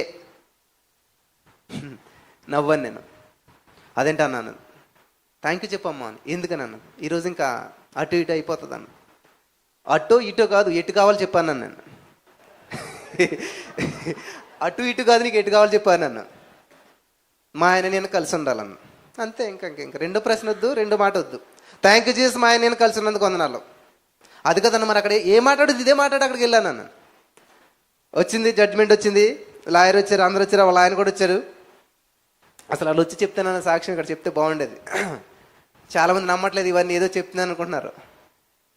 ఈ ఫార్ములా పనిచేస్తుందా? ఫార్ములా నాదనుకుంటున్నారు అందరూ. యేసుక్రీస్తు ప్రభువు ఫార్ములా ఇది, లేని ఉన్నట్టు పలకటం. సో వెళ్ళింది ఆమె. టెన్షన్ వస్తుందన్న అన్నది. ప్రార్థన చేయన్న, చేశాను. థ్యాంక్ యూ జీసస్ అస్సలు మానకే. పిలుస్తున్నా సరే, వాళ్ళు పిలుస్తున్నా సరే థ్యాంక్ యూ జీసస్ అని చెప్తానే ఉండు. నన్ను నా భర్తను కలిపినందుకు వందనాలు దేవా అని చెప్పాను. పిలిచారు, జడ్జి గారు పిలిచారు. అమ్మా ఏంటి సంగతే? నా భర్త నాకు కావాలి, నా భర్త నేను కలిసి ఉంటాం. ఆయన పిలిచారు వాళ్ళంతా. పిలిచి ఈమె వ్యతిరేకించింది అనుకో, ఈమె లైఫ్ను విడిచిపెట్టేసేసి నీ బతుకు నువ్వు బతుకు అన్నావు అనుకో, ఒకవేళ ఎంత డిమాండ్ చేస్తే అంత ఇవ్వాల్సి వస్తుంది నువ్వు. కానీ ఆమె డబ్బు అడగట్లేదు అసలేని. ఇన్ని సంవత్సరాలు ఇంత దూరం అయిపోయినా కానీ ఆమె ఏమంటుంది? నువ్వు కావాలంటుంది. అసలు ఇటువంటి వ్యక్తి ఎక్కడన్నా ఉంటారా అని చెప్పి అందులో కానీ ఏం మాట్లాడలేదు. సరే అన్నాడు. ఇద్దరు కలిసిపోయారు. కేసు క్యాన్సిల్ అయిపోయింది, మొత్తం కొట్టేశారు. వాళ్ళిద్దరు కలిసి వాళ్ళ అత్తగారింటికి వెళ్ళారు. అక్కడ ఒక గంట సేపు గడిపారు. తర్వాత వాళ్ళ అమ్మగారింటికి వచ్చేసారు. వాళ్ళిద్దరు ఇప్పుడు హ్యాపీగా ఉన్నారు. ఎలా జరిగిందంటారు ఇదంతాను? చప్పట్లు కొట్టరండి మరి అసలేని. హల్లెలూయా. ఎన్ని సంవత్సరాలు బట్టి ప్రార్థన చేస్తున్నారు. అసలు నేను ప్రార్థన కూడా చేయలేదు నిజంగా వాస్తవానికి. ఏం చేయాలంట? నమ్ముట, నమ్మకాన్ని కలిగించాలి మనుషులోను. ఇప్పుడు హార్ట్ అటాక్ వచ్చిందనుకో, అరే మా తాతకు వచ్చింది పోయాడు అన్నాం అనుకో, ఆడు అప్పుడే పోతాడు, 10 రోజులు బతికేవాడు. మరి ఏం చేయాలి? మా తాతకు వచ్చింది అట్లా, జస్ట్ అట్లా వచ్చింది ఇట్లా పోయాడు అన్నావు అనుకో, వీడు కూడా ఎట్లా పోతాడు నువ్వు అన్నా సరే అన్నా వెంటనే. అట్లా కాకుండా ఏం చేయాలి? మా నాన్నకు 10 సార్లు వచ్చింది, కింగ్లాగా ఉన్నాడు అన్నావు అనుకో, వీడు ఇంకో 10 సంవత్సరాలు బతుకుతాడు. కాబట్టి నీ మాట ఎలా ఉండాలి? జీవం పోసేలా ఉండాలి, జీవితాన్ని ఇచ్చేలా ఉండాలి. అందుకే దేవుడు ఏమంటాడు? నేను లోకం ఇచ్చినట్టు కాదు, నేను ఎలాగొచ్చాను? జీవం ఇవ్వటానికి వచ్చాను, అది నిత్య జీవం ఇవ్వటానికి వచ్చాను, సమృద్ధి అయిన జీవం ఇచ్చానికి వచ్చాను అంటాడు. కాబట్టి నీ మాటలు ఎదుటి వాళ్ళని బ్రతికించాలి, నీ మాటలు ఎదుటి జీవితాన్ని కట్టాలి, ఎదుటి వాళ్ళని ఎంకరేజ్ చేసే విధంగా ఉండాలి. కొంతమంది మాటలు ఉంటాయండి, హృదయాలను పిండేస్తుంటాయి అన్నమాట. కాబట్టి నేను ఎవరు ఫోన్ చేసినా కూడా ఏది అడిగినా సరే వచ్చేసిందే అయిపోయిందని చెప్తూ ఉంటుంటాను అనమాట. అది నిజంగా వాస్తవం. హల్లెలూయా. ఇక్కడ యూసఫ్ కూడా నుంచి ఒక బ్రదర్ ఉంటారు, ఉన్నారు, వచ్చారు సరిగ్గా ఇప్పుడు. నుంచండి బ్రదర్. ఆయన చాలా భయంకరమైన అప్పుల్లో ఉన్నప్పుడు ఫోన్ చేశారు. ఫోన్ చేస్తే ఆ టెన్షన్కి ఆయనకి ఏం చేసిందంటే హార్ట్ అటాక్ వచ్చేసింది. మొత్తం ఇక్కడ భయపెట్టారు. మాట లేదు, ఏమీ లేదు. ఎలాగా చెప్పాడు వాళ్ళ అబ్బాయికి చెప్పాడు. వీడియో కాల్ చేశారు, మాట కూడా రావట్లేదు. ఫోన్ చేయండి బ్రదర్, అదే ప్రేయర్ చేయండి బ్రదర్ అన్నారు. నా ప్రేయర్ ఎలాగుంటుందండి? స్వస్థపరిచేవా, బాగు చేయదేవా, ఏముండదు అసలు. థ్యాంక్ యూ జీసస్, ఈయన విడిపించినందుకు వందనాలు, మీటింగ్ తీసుకొచ్చినందుకు వందనాలు, నిలబెట్టినందుకు వందనాలు. హల్లెలూయా. లాస్ట్ ఆల్ నైట్ కానీ పై పెట్టుకుని వచ్చాడు. లాస్ట్ అయినట్టు కానీ చాలా కష్ట పరిస్థితులు వచ్చాడు. ఇప్పుడు కింగ్లాగా వచ్చాడు ఆయన. హల్లెలూయా.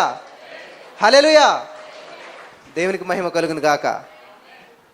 దేవుని వాక్యంలో ఏమున్నదంటండి? ఇది పరిశుద్ధ గ్రంథానికి ఇంకో పేరు ఉంది, ఏమిటంట? జీవ గ్రంథం. ఇందులో జీవం ఉన్నది కాబట్టి నిన్ను జీవింపజేస్తుంది. ప్రతి మాట కూడాను నీ జీవితంలో జీవాన్ని కలుగజేసేటువంటిది దేవుని వాక్యం అన్నమాట. సరే, అంత బాగానే ఉంది.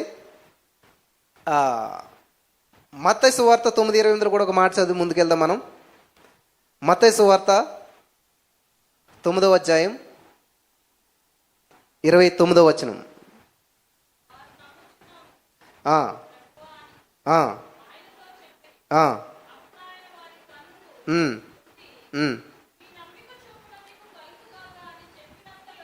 ఆమేన్.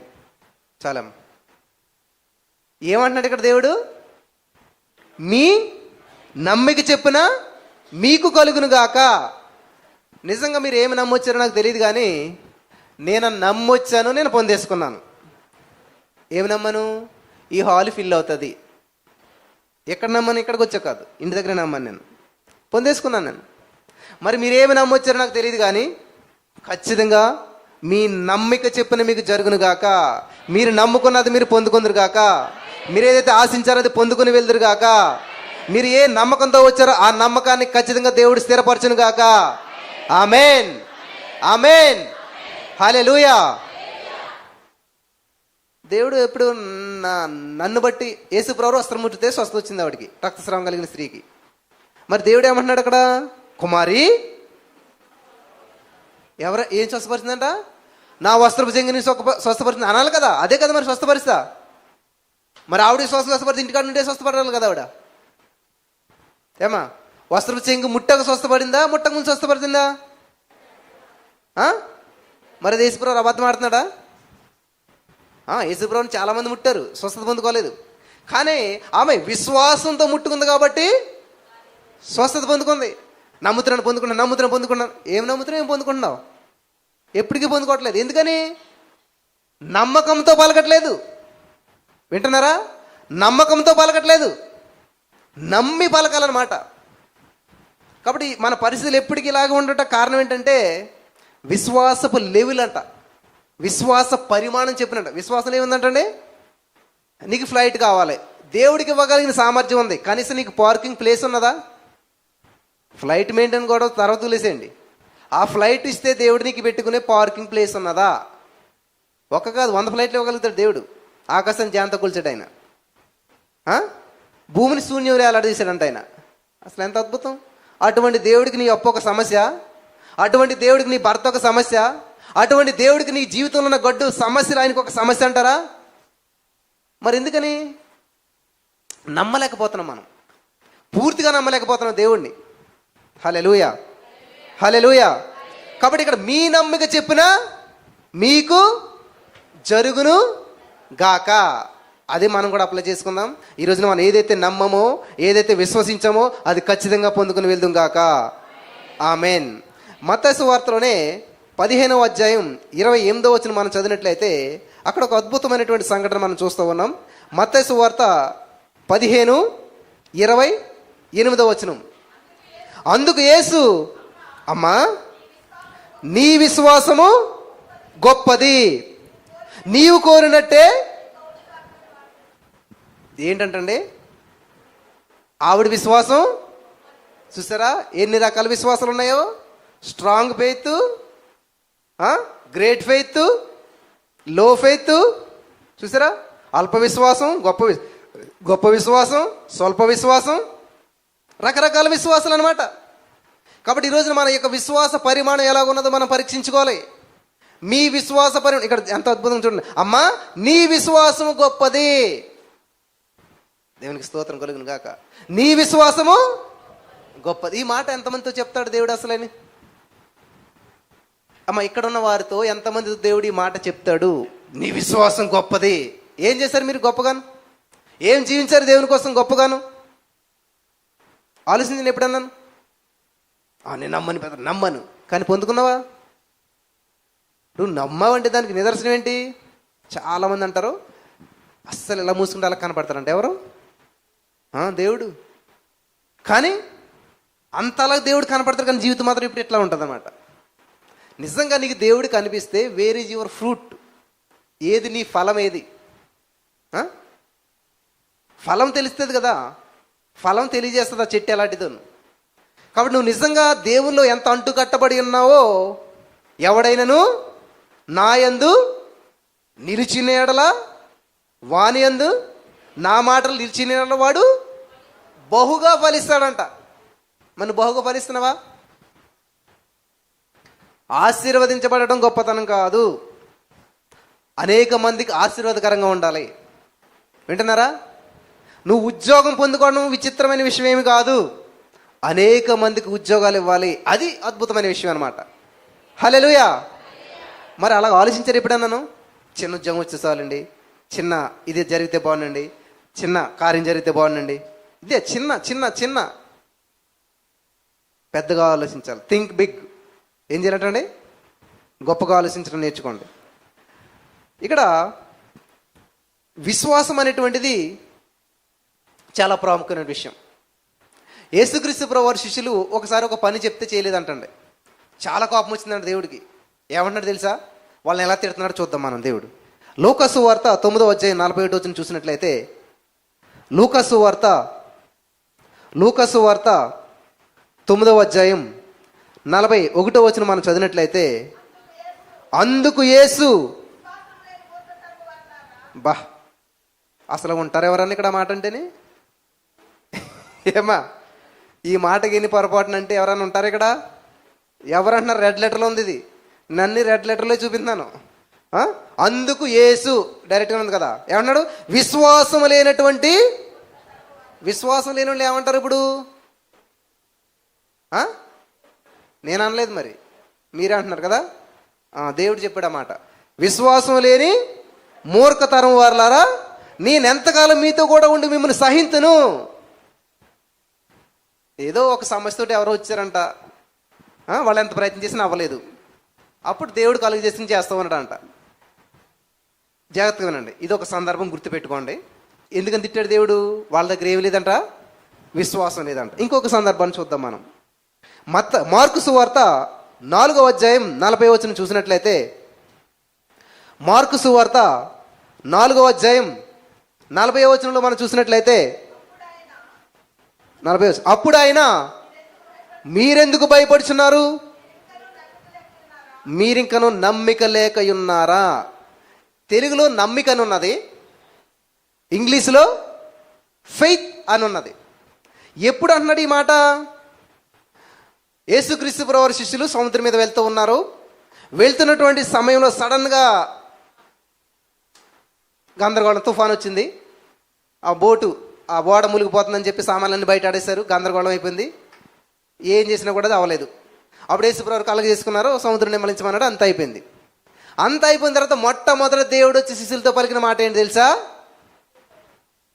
విశ్వాసం లేనటువంటి మూర్ఖతరం వారలారా, మీ విశ్వాసం ఎక్కడా? ఏమైంది మీ విశ్వాసం? ఇక్కడ మీకు ఏమర్థమైంది అసలేని? ఇప్పుడు ఎవడైనా సరే చిన్నప్పుడు మేము ఆటలాడుకుంటూ పడిపోయేవాళ్ళం. పడిపోయి ఇదంతా గీసుకుపోయి బ్లడ్ వస్తుండేది. మరి అప్పుడు ఏం చేయాలి? తల్లిదండ్రులు వచ్చి అయ్యో దెబ్బ తగిలిందని చెప్పి దానికి ఏదన్నా కట్టాలి కదా. అది కాదు మాకు జరిగేది. ఎరా నువ్వు ఎందుకని వచ్చి నువ్వు పడిపోయావని చెప్పేసేసి దెబ్బ మీద దెబ్బ కొట్టేవారు అనమాట. అలాగే ఇక్కడ దేవుడు ఏం చేస్తున్నాడు? ఆల్రెడీ వాళ్ళు అప్పుడు దాకా మునిగిపోయారు, చచ్చి బతికామరా బాబు అన్నట్టు, అప్పుడే బ్రతికి బట్ట కట్టినట్టు బయటపడితే దేవుడు వచ్చి ఏమంటున్నాడు? Where is your faith? ఎక్కడ మీ విశ్వాసం? అంటే ఇక్కడ నాకు ఒక విషయం అర్థమైంది ఏంటంటే, నువ్వెంత గందరగోళంలో ఉన్నా కూడా నీ నుంచి ఒకటి ఎక్స్పెక్ట్ చేస్తున్నాడు దేవుడు. ఏంటది? విశ్వాసం. నువ్వెంత గందరగోళంలో ఉన్నా సరే, నీ జీవితం ఎంత సర్వనాశనం అయిపోయినా సరే, నీ జీవితం ఎంత తలకిందులు అయిపోతున్నా సరే, నీలో ఏముండాలంట? విశ్వాసం. అది ఉంది యోబు గారికి. యోబు గారి యొక్క జీవితం పెంట మీదకి వెళ్ళింది కానీ, యోబు గారి యొక్క శరీరం పెంట మీదకి వెళ్ళింది కానీ, యోబు గారి యొక్క విశ్వాసం మాత్రం సింహాసనం మీదే ఉన్నది. హల్లెలూయా, హల్లెలూయా. కాబట్టి యోబు గారి యొక్క విశ్వాసం సింహాసనం మీద ఉంది కాబట్టి మళ్ళీ యోబు గారిని విశ్వాసం సింహాసనం మీద కూర్చోబెట్టింది. కాబట్టి నీ జీవితం సర్వనాశనం అయిపోయినా కానీ నీ విశ్వాసం మాత్రం చెక్కు చెదరకూడదు. హల్లెలూయా, హల్లెలూయా. నీ జీవితం సర్వనాశనం అయిపోయినా కానీ నీ విశ్వాసం మాత్రం చెక్కు చెదరకూడదు. అప్పుడు మళ్ళా నీ జీవితం సర్వ సమృద్ధిలోకి నీ విశ్వాసాన్ని తీసుకెళ్ళి కూర్చోబెడుతుంది అనమాట. హల్లెలూయా. నమ్ముచున్నారా? బలపరచబడుతున్నారా? ఏమైనా నేర్చుకుంటున్నారా? ఏమైనా తెలుసుకుంటున్నారా? ఏమైనా పాటిస్తారా? ఏమైనా నిర్ణయాలు తీసుకుంటున్నారా? ఆత్మలోకలు ఇవన్నీ జరిగిపోతుండాలన్నమాట. హల్లెలూయా, హల్లెలూయా.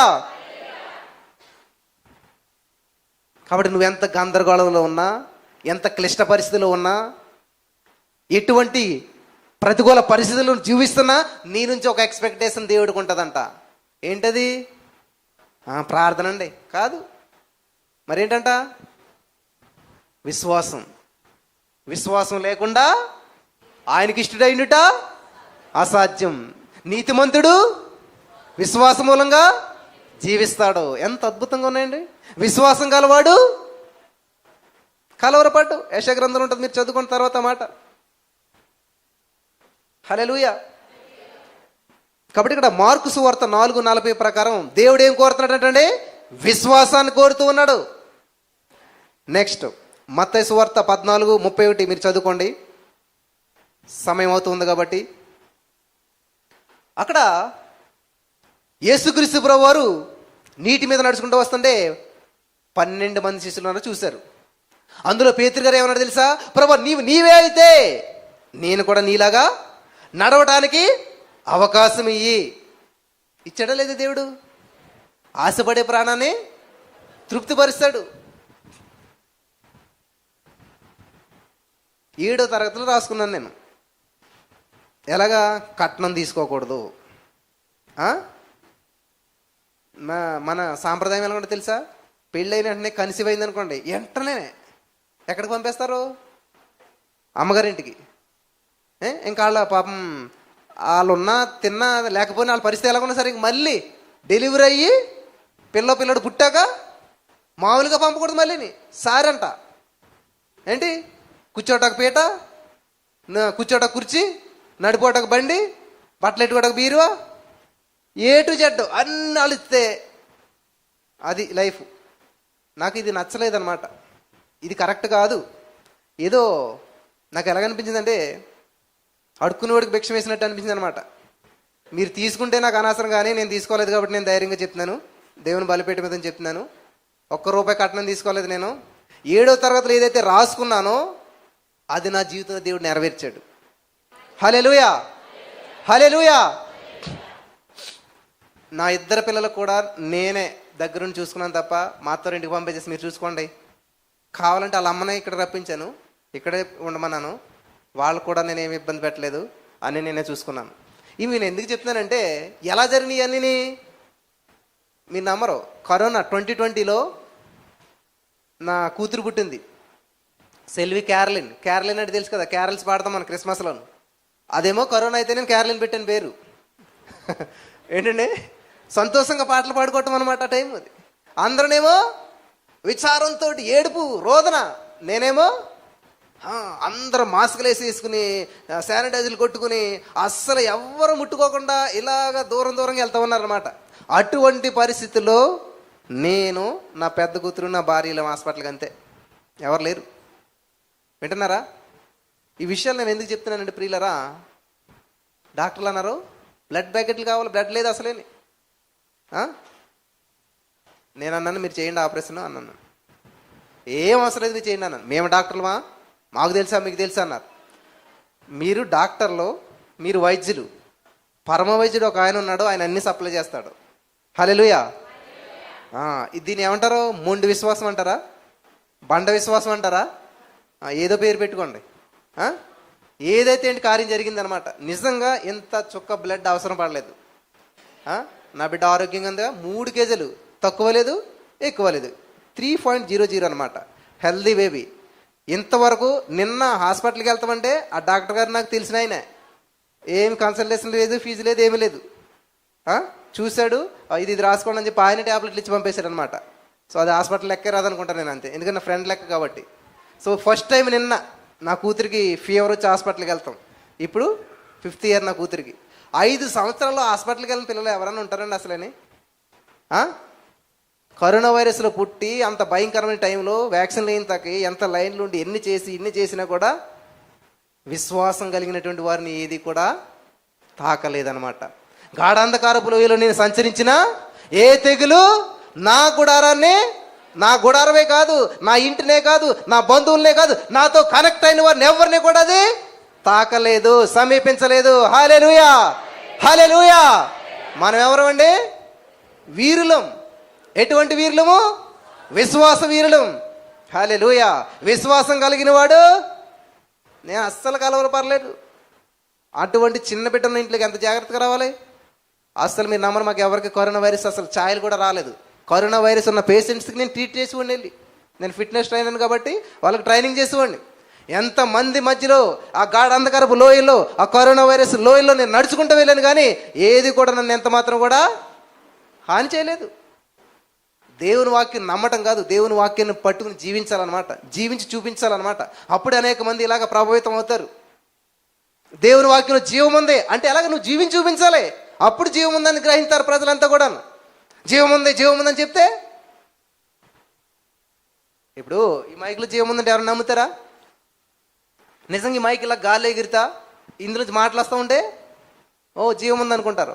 కానీ ఇది కదలకుండా మెదలకుండా ఇందులో జీవం ఉందంటే, అలాగే మన జీవితం ఎలా ఉందంట, విశ్వాసంలో చచ్చిపోయాం మనం. మన విశ్వాసంలో జీవం లేదు, క్రియలేనటువంటి విశ్వాసం. నేను చెప్పాను కదా ఈ మాటలు అనుకుంటున్నారా? బైబిల్లో ఉన్న మాటలే. క్రియలు లేనటువంటి విశ్వాసం మృతం. దేవుని పని చేస్తూ ఉంటుంటాం, దేవుని ఆరాధన చేస్తూ ఉంటుంటాం, దేవుని చర్చికి వెళ్తూ ఉంటుంటాం, కానీ జీవితం చూస్తే అసలు దానికి బ్యాలెన్స్ అవ్వదన్నమాట. ప్రతి చిన్న విషయానికి గందరగోళం అయిపోతుంటుంటాం.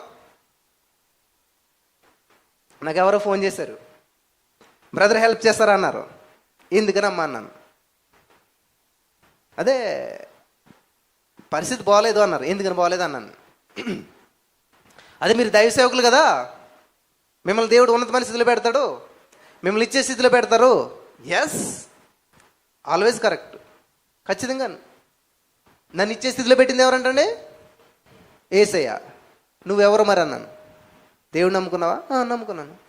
నిన్ను అడుక్కునే స్థితిలో పెట్టింది ఎవరు అంటే, దేవుడు నన్ను ఇచ్చే స్థితిలో పెట్టి నిన్ను అడుక్కునే స్థితిలో పెడతాడా అంటే దేవుడు స్వార్థపరుడా అంటే దేవుడు బిడ్డవేనా నువ్వు అసలేని? చూసారా? ఒక ఆయన అంటాడు, మీ ఆస్తి బీదలకు అమ్మేమని ఉన్నది కదా, కాబట్టి మీకున్న అన్ని అమ్మేసి ఎవరికి ఇవ్వాలంట? ఆయనకి ఇచ్చేసేయాలంట. యేసుప్రభువు మాట చెప్పాడు ఏమని?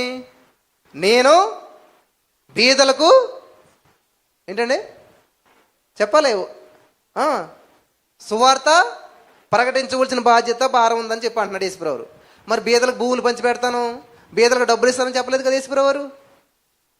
అర్థమవుతుందా? ఏం కావాలంటే బీదలకి సువార్త పంచిపెట్టాలి. అంటే ఇప్పుడు ఎవరు బీదలో? సువార్త తెలియనటువంటి వారు, దేవుని వాక్యం తెలియనటువంటి వారు. ఇప్పుడు ఆ వ్యక్తి ఏమన్నాడు? మీ ఆస్తి నమ్మి. మరి ఆ వ్యక్తి ఏం తెలుసు? వాక్యం తెలుసు కదా. మరి బీదోడా ఉన్నవాడా? రిచ్చే కదా. సో మీరు బీదలు కాదు, మీరు రిచ్. దేవుని వాక్యం తెలిసిన వాళ్ళు బీదలు కాదు. కాబట్టి ఈ వాక్యం మీకు వర్తించదు. వాక్యం తెలుసు మీకు, కానీ దాని ప్రకారం జీవించట్లేదు, దాన్ని అనుభవించట్లేదు. హల్లెలూయా, హల్లెలూయా. చాలామంది చాలా తెలివితేటలు ప్రదర్శించి వాక్యం తెలుసని, అది తెలుసు అని చెప్పి, నీకు వాక్యం ఎంత తెలుసు అన్నది కాదు, నీ దగ్గర ఎంత ఇన్ఫర్మేషన్ ఉన్నది అన్నది కాదు, నీ లైఫ్లో ఎంత ట్రాన్స్ఫర్మేషన్ ఉన్నది అన్నది కావాలి. వింటున్నారా? విశ్వాసం గురించి నీ దగ్గర తెలిసి ఉండటం కాదు, యేసయ్య గురించి అందరికీ తెలుసు అంట. ఏంటండి? యేసయ్య గురించి అందరికీ తెలుసు, కానీ యేసుప్రభువు తెలియదంట. అర్థమైంది ఈ మాట? యేసుప్రభువు గొప్పోడు, మంచోడు, తిరిగి లేచాడు, ఇవన్నీ తెలుసు, కానీ యేసుప్రభువు ఎవరో తెలియదు. అంతే కదా, యూదులు అందుకే కదా సిలువేశారు. మెస్సయ్య వస్తాడు ఇవన్నీ తెలుసు, కానీ వాళ్ళకి ఆయనే మెస్సయ్య అని తెలియదు అనమాట. ఎందుకని ఈ రోజున క్రైస్తవ జీవితం ఎలాగ ఉన్నదంటే ఈ విధంగా ఉన్నదనమాట. సరే, పేతురు గారు ఏం చేస్తా ఉన్నాడు? ఇప్పుడు యేసుప్రభువుని చూశాడు. ప్రభు నువ్వైతే నేను ఇలా నడాలన్నాడు, అన్నాడు, ఆశపడ్డాడు, నడిపిస్తున్నాడు దేవుడు. పేతురు ఎలా నడిచాడు? ఎక్కడ నడిచాడమ్మా? నీటి మీద? నీటి మీద కాదు, దేవుని మాట మీద నడిచాడు. ఎక్కడండి? దేవుడు మాట అయిపోతే నడతాడా? నడలేడు కదా. దేవుడు మాట ఇస్తే ఆ మాట మీద విశ్వాసం ఉంచి దేవుని మాట మీద నడుచుకుంటూ వెళ్ళాడు అనమాట. తర్వాత ఏం చేశాడు? మరి మునిగిపోయాడు. ఎందుకని? దేవుడి మాటను పక్కనెట్టేసేసేసి ఇటు చూశాడు లోకం వైపు. అవిశ్వాసం వచ్చి పడింది. అవిశ్వాసం ఏం చేస్తుంది? ముంచేస్తుంది. విశ్వాసం ఏం చేస్తుంది? లేపుతుంది. నీ ప్రతి సమస్య నుంచి, ప్రతి బంధకాల నుంచి నిన్ను లేపేది ఏంటంటే విశ్వాసం. నిన్ను ముంచేది ఏంటంటే అవిశ్వాసం. హల్లెలూయా, హల్లెలూయా. సరే, పేతురు వెళ్ళాడు, సగం దూరం వెళ్ళాడు, మునిగిపోయాడు. ప్రభువా రక్షించన్నాడు, వెరీ గుడ్. ఇది కూడా వండర్ఫుల్ అనమాట. వెనక్కి తిరిగితే ఎంతమంది ఉన్నారు? ఎన్నో అడుగులేదు, కొంత దూరం వెళ్ళాడు కదా. ఎంతమంది ఉన్నారు చెప్పండి అమ్మా? శిష్యులు ఎంతమంది? అంటే ఒకటి నడుతున్నాడు, ఎంతమంది ఉన్నారు? 10 మంది ఉన్నారు. ముందు ఎంతమంది ఉన్నారు? ఒక్కడే ఉన్నాడు. 10 మంది సహాయం తీసుకుంటాడా, ఒక్కడు సహాయం తీసుకుంటాడా? ఎవడన్నాను? పక్కనున్న 10 మంది దగ్గరికి వెళ్తాడా, దూరంలో ఉన్నటువంటి ఒక్కడి దగ్గరికి వెళ్తాడా? ఇదే మాట పెద్ద పొరపాటు మనకి. ఎవరు సమీపంగా ఉన్నారా, ఎవరు పిలిస్తే పలుకుతారా చూసుకుంటాం. వెంటనే వీళ్ళని అడుగుదాం, అప్పు వాళ్ళని అడుగుదామా, వీళ్ళు సాయం చేస్తారా, వాళ్ళు సాయం చేస్తారా, అందుకని వాళ్ళు మునిగిపోతారు, ముంచేస్తారు వాళ్ళు. నిజంగా 10 మంది అయితే ఏం చేస్తారు? రే రే రే బాబు ఎవరు ముట్టుకోవద్దు, మనం కూడా ముంచిపోతాం వాడితో. ఈ తరానుడి దగ్గరికి వెళ్తే నువ్వు రక్షించారని నిన్ను కూడా ముంచేస్తాడు కదా, అంతే కదా. మునిగి కూడా చేయిస్తే వీళ్ళని కూడా లాగేస్తారు కిందకి. అందుకని వీళ్ళు అడిగినా కూడా సాయం చేయకపోదురేమో. ఎప్పుడైతే ఈ వ్యక్తి దేవుని వైపు చూశాడో, యేసయ్యా అన్నాడో, వెంటనే చేయి పట్టుకుని దేవుడు లేపాడు. వండర్. లేపిన ఆయన మరి ఏమంటున్నాడంట? చెప్పలే. తిరిగి తిరిగి ఎక్కడికి వస్తుంది అంతాను? ఏమంటున్నాడు దేవుడు వెంటనే? అరే ఎంత మాట అన్నాడండి. అస్సలు అన్నం పెట్టి ఎంత మాట అన్నాడు తెలుసండి మమ్మల్ని. పెళ్ళికి పిలిచి ఎంత మాట అన్నాడు తెలుసండి. ఎంత బాధపడిపోతాం కదా. మరి పేతురు ఎంత బాధపడ్డాడు నాకు తెలియదు, కానీ వెంటనే దేవుడు ఏమన్నాడు తెలుసా? అల్ప విశ్వాసి అన్నాడు. అంటే మునిగిపోతున్నా కూడా దేవుడికి ఏం కావాలంట? నువ్వు మునిగిపో నాకు అనవసరం. అసలు నువ్వు ఎందుకు మునిగిపోయావు తెలుసా? నీ విశ్వాసం వాతావరణం వచ్చినప్పుడు అంట పాదరసం అట్ట ధమాలు కిందకు పడిపోద్దంట. అంటే అల్పపీడనం. విన్నారా? రేడియో వినుంటే తెలుస్తుంది మీకు. బంగాళాఖాతంలో ఏర్పడ్డ వాయుగుండం తీరాన్ని తాకుతూ ఉంది. అల్పపీడనం ఏర్పడిందంట. అల్పపీడనం అంటే ఏంటి? ఆ పాదరసం అట్టం సడన్గా కింద పడిపోతుందన్నమాట. అంటే అల్పం అయిపోయింది, దాని గోపికలకి కింద పడిపోయింది అనమాట. అంటే ఏంటి? బంగాళాఖాతంలో వాయుగుండం అంటే ఏంటి? వాయుగుండం అంటే ఏంటి తెలీదా? శ్వాసలు చదువుకోలేదు మీరు? బంగాళాఖాతం అంటే సముద్రం కదా. బంగాళాఖాతం అంటే నిజంగా బంగాళదుంపలు వేసి ఇలా తిప్పుతారేమో అనుకున్నాను చిన్నప్పుడు నేను. నాకు తెలియదు కదా, నా చిన్నతనం లాగనుకునేవాడిని. ఇలాగా తిప్పుతారేమో గిరగిరగిరమని. అది కాదు. బంగాళాఖాతం అంటే అది ఒక సముద్రం పేరు అనమాట. ఆ సముద్రంలో ఏమవుతుందంటే సడన్గా అల్పపీడనం అంట. అల్పపీడనం అంటే ఏంటి? ఈ గాలి అంతా సడన్గా తేలికైపోద్ది అనమాట. ఎప్పుడైతే తేలికైంది గాలి ఒకేసారి పైకి వెళ్ళిపోద్ది. ఎంత గాలి అనుకుంటున్నారు? ఈ హాల్ అంతా ఇంత కాదు, కొన్ని కిలోమీటర్ల మేర గాలి అంతా పైకి వెళ్ళిపోతుంది అనమాట. ఎప్పుడైతే పైకి వెళ్ళిపోయిందో ఆ ఖాళీ ప్రదేశం ఫిల్ అవ్వాలి కదా. ఈ ఖాళీ ప్రదేశం ఫిల్ అవ్వాలి కాబట్టి ఏమవుతుంది? ఈ 4 పక్కల ఉన్న గాలి అంతా వస్తుంది అన్నమాట ఈ ఖాళీ ప్రదేశంలోకి. ఈ ఖాళీ ప్రదేశంలోకి 4 పక్కన ఉన్న గాలి ఉద్దరికి ఏమవుతుంది? ఈ పక్కన కానీ ఇలాగ వస్తుంది, ఈ పక్కన కానీ ఇలాగ వస్తుంది, ఇలాగా ఇలాగా ఇలాగా. అప్పుడు ఏమవుతుంది? 4 పక్కల గాలి వచ్చి తిరగటం మొదలు పెడుతుంది అనమాట. గిర గిర గిర గిర తిరిగి ఏమి ఏర్పడ్డది? గుండం ఏర్పడ్డది. ఏం గుండం అది? వాయువు అంటే గాలి కదా, వాయుగుండం. ఆ గుండం ఏం చేస్తుందంట? తిరుగుతా తిరుగుతా తిరుగుతా తీరంతా ఆడుతుందంట. ఏ తీరం? ఆ తిరిగి ఎంత స్పీడ్ ఉంటుంది అది కూడా చెప్తారు. 120 కిలోమీటర్ల వేగంతో తీరాన్ని తాకుతూ ఉంది, జాగ్రత్తగా ఉండండి, ఆ జెండా ఎగరేశారు, ఈ జెండా ఎగరేశారు, ఇది అది అని చెప్తుంటారు. ఇదన్నమాట చరిత్ర అంతాను. ఒకవేళ నీ జీవితంలో అల్ప విశ్వాసం ఏర్పడినట్లయితే 4 పక్కల నుంచి గాలులు వచ్చి నిన్ను గిరగిర గిరగిర తిప్పి ఏ తీరానికి తాకింత అనమాట. హల్లెలూయా. అర్థమైందా? అంత ప్రభావం అల్ప విశ్వాసం వస్తే జీవితం గందరగోళం అయిపోయి గిరగిర గిరగిర తిరుగుతుంది అనమాట. అందుకని అసలు ఏం అర్థం అవట్లేదు నాకు. అసలు ఏం అర్థం అవుతుంది? అల్ప విశ్వాసం వచ్చేసి 4 పక్కల నుంచి ఆర్థిక సమస్యలు, అనారోగ్య సమస్యలు, పేదరికం, ఇది ఒంటరితనం, మానసిక ఒత్తిళ్ళు, కృంగుదల, ఆయన మా భర్త, పిల్లలు, వాళ్ళు వీళ్ళందరూ వచ్చి గిరగిర గిరగిర తిప్పేస్తుంటే ఈ మైండ్ అంతా గందరగోళం అయిపోయి ఏం చేయాలో తెలియక, ఎక్కడికి వెళ్ళాలో తెలియక, అందులో షుగర్ వేస్తున్నావు, పంచదార వేస్తున్నావు తెలియకుండా అటు ఏ కాసుకొచ్చి ఇచ్చేస్తారు. నాకు ఇచ్చారు అలాగా. ఇస్తే నేను చిన్నప్పుడు మాట వేస్తే చూస్తే ఉప్పు వేసేసారు మాట దాన్ని నిండాను. అది నేను పెట్టుకున్నా తెలుస్తుంది నాకు. చెప్తే బాధపడతారేమో, ఎంత మొక్కమాటో నాకు. అలాగే మింగుకుని ఏం చేస్తున్నాను, తాగుతూ ఉన్నాను అనమాట. తాగుతూ ఉంటే ఆ పక్కాయన కొంచెం నేను ఎంత వేడిగా ఉంటే అంత స్వీట్గా తాగేస్తాను టీ. ఆయన కొంచెం చల్లారిదాకా ఆగడమాట. మన దగ్గరలాగా పెద్ద ఆయన ఇలా పెట్టి థూ అని పడేశాడు ఆయన. అరే ఏంటంటే అసలు ఏమేసామమ్మ ఇందులో అన్నాడు ఆయన. ఏమేసామంటే ఆమె వెళ్ళి చెక్ చేస్తే నిజంగా అందులో పంచదారకు బదులు ఉప్పు వేసేసింది ఆవిడ. సాల్ట్ షుగర్ ఒకేలా ఉంటాయి కదా. అప్పుడు మరి ఏంట్రా మాట్లాడవు అసలే నువ్వు? నిజంగా జరిగిన సంఘటన మాట. నాకు ఎంత ఒక 12-13 సంవత్సరాలు ఉంటాయి ఇప్పుడు. ఇంతకని దేవుడు ఎంత సహనం ఇచ్చాడు చూసారు నాకు. హల్లెలూయా. ఇంతవరకు మా ఆవిడని ఎప్పుడు ఉప్పు ఎక్కువైంది, కారం ఎక్కువైంది, అది ఇదని ఉండదు. కానీ నా కూతుర్లు ఇది బాగా తీసేసాయి, మాకు ఇది పంపవేంటి స్కూల్కి, తెలుస్తుందా ఇప్పుడు? హల్లెలూయా, హల్లెలూయా.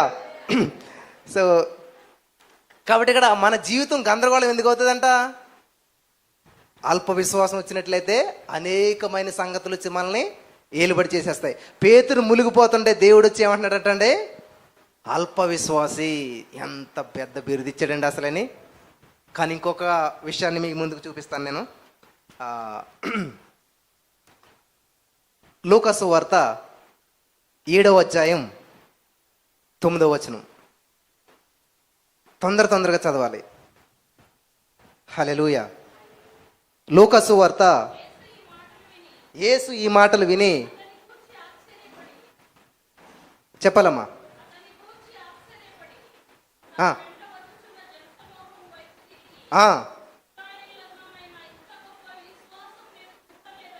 వా, వండర్ఫుల్.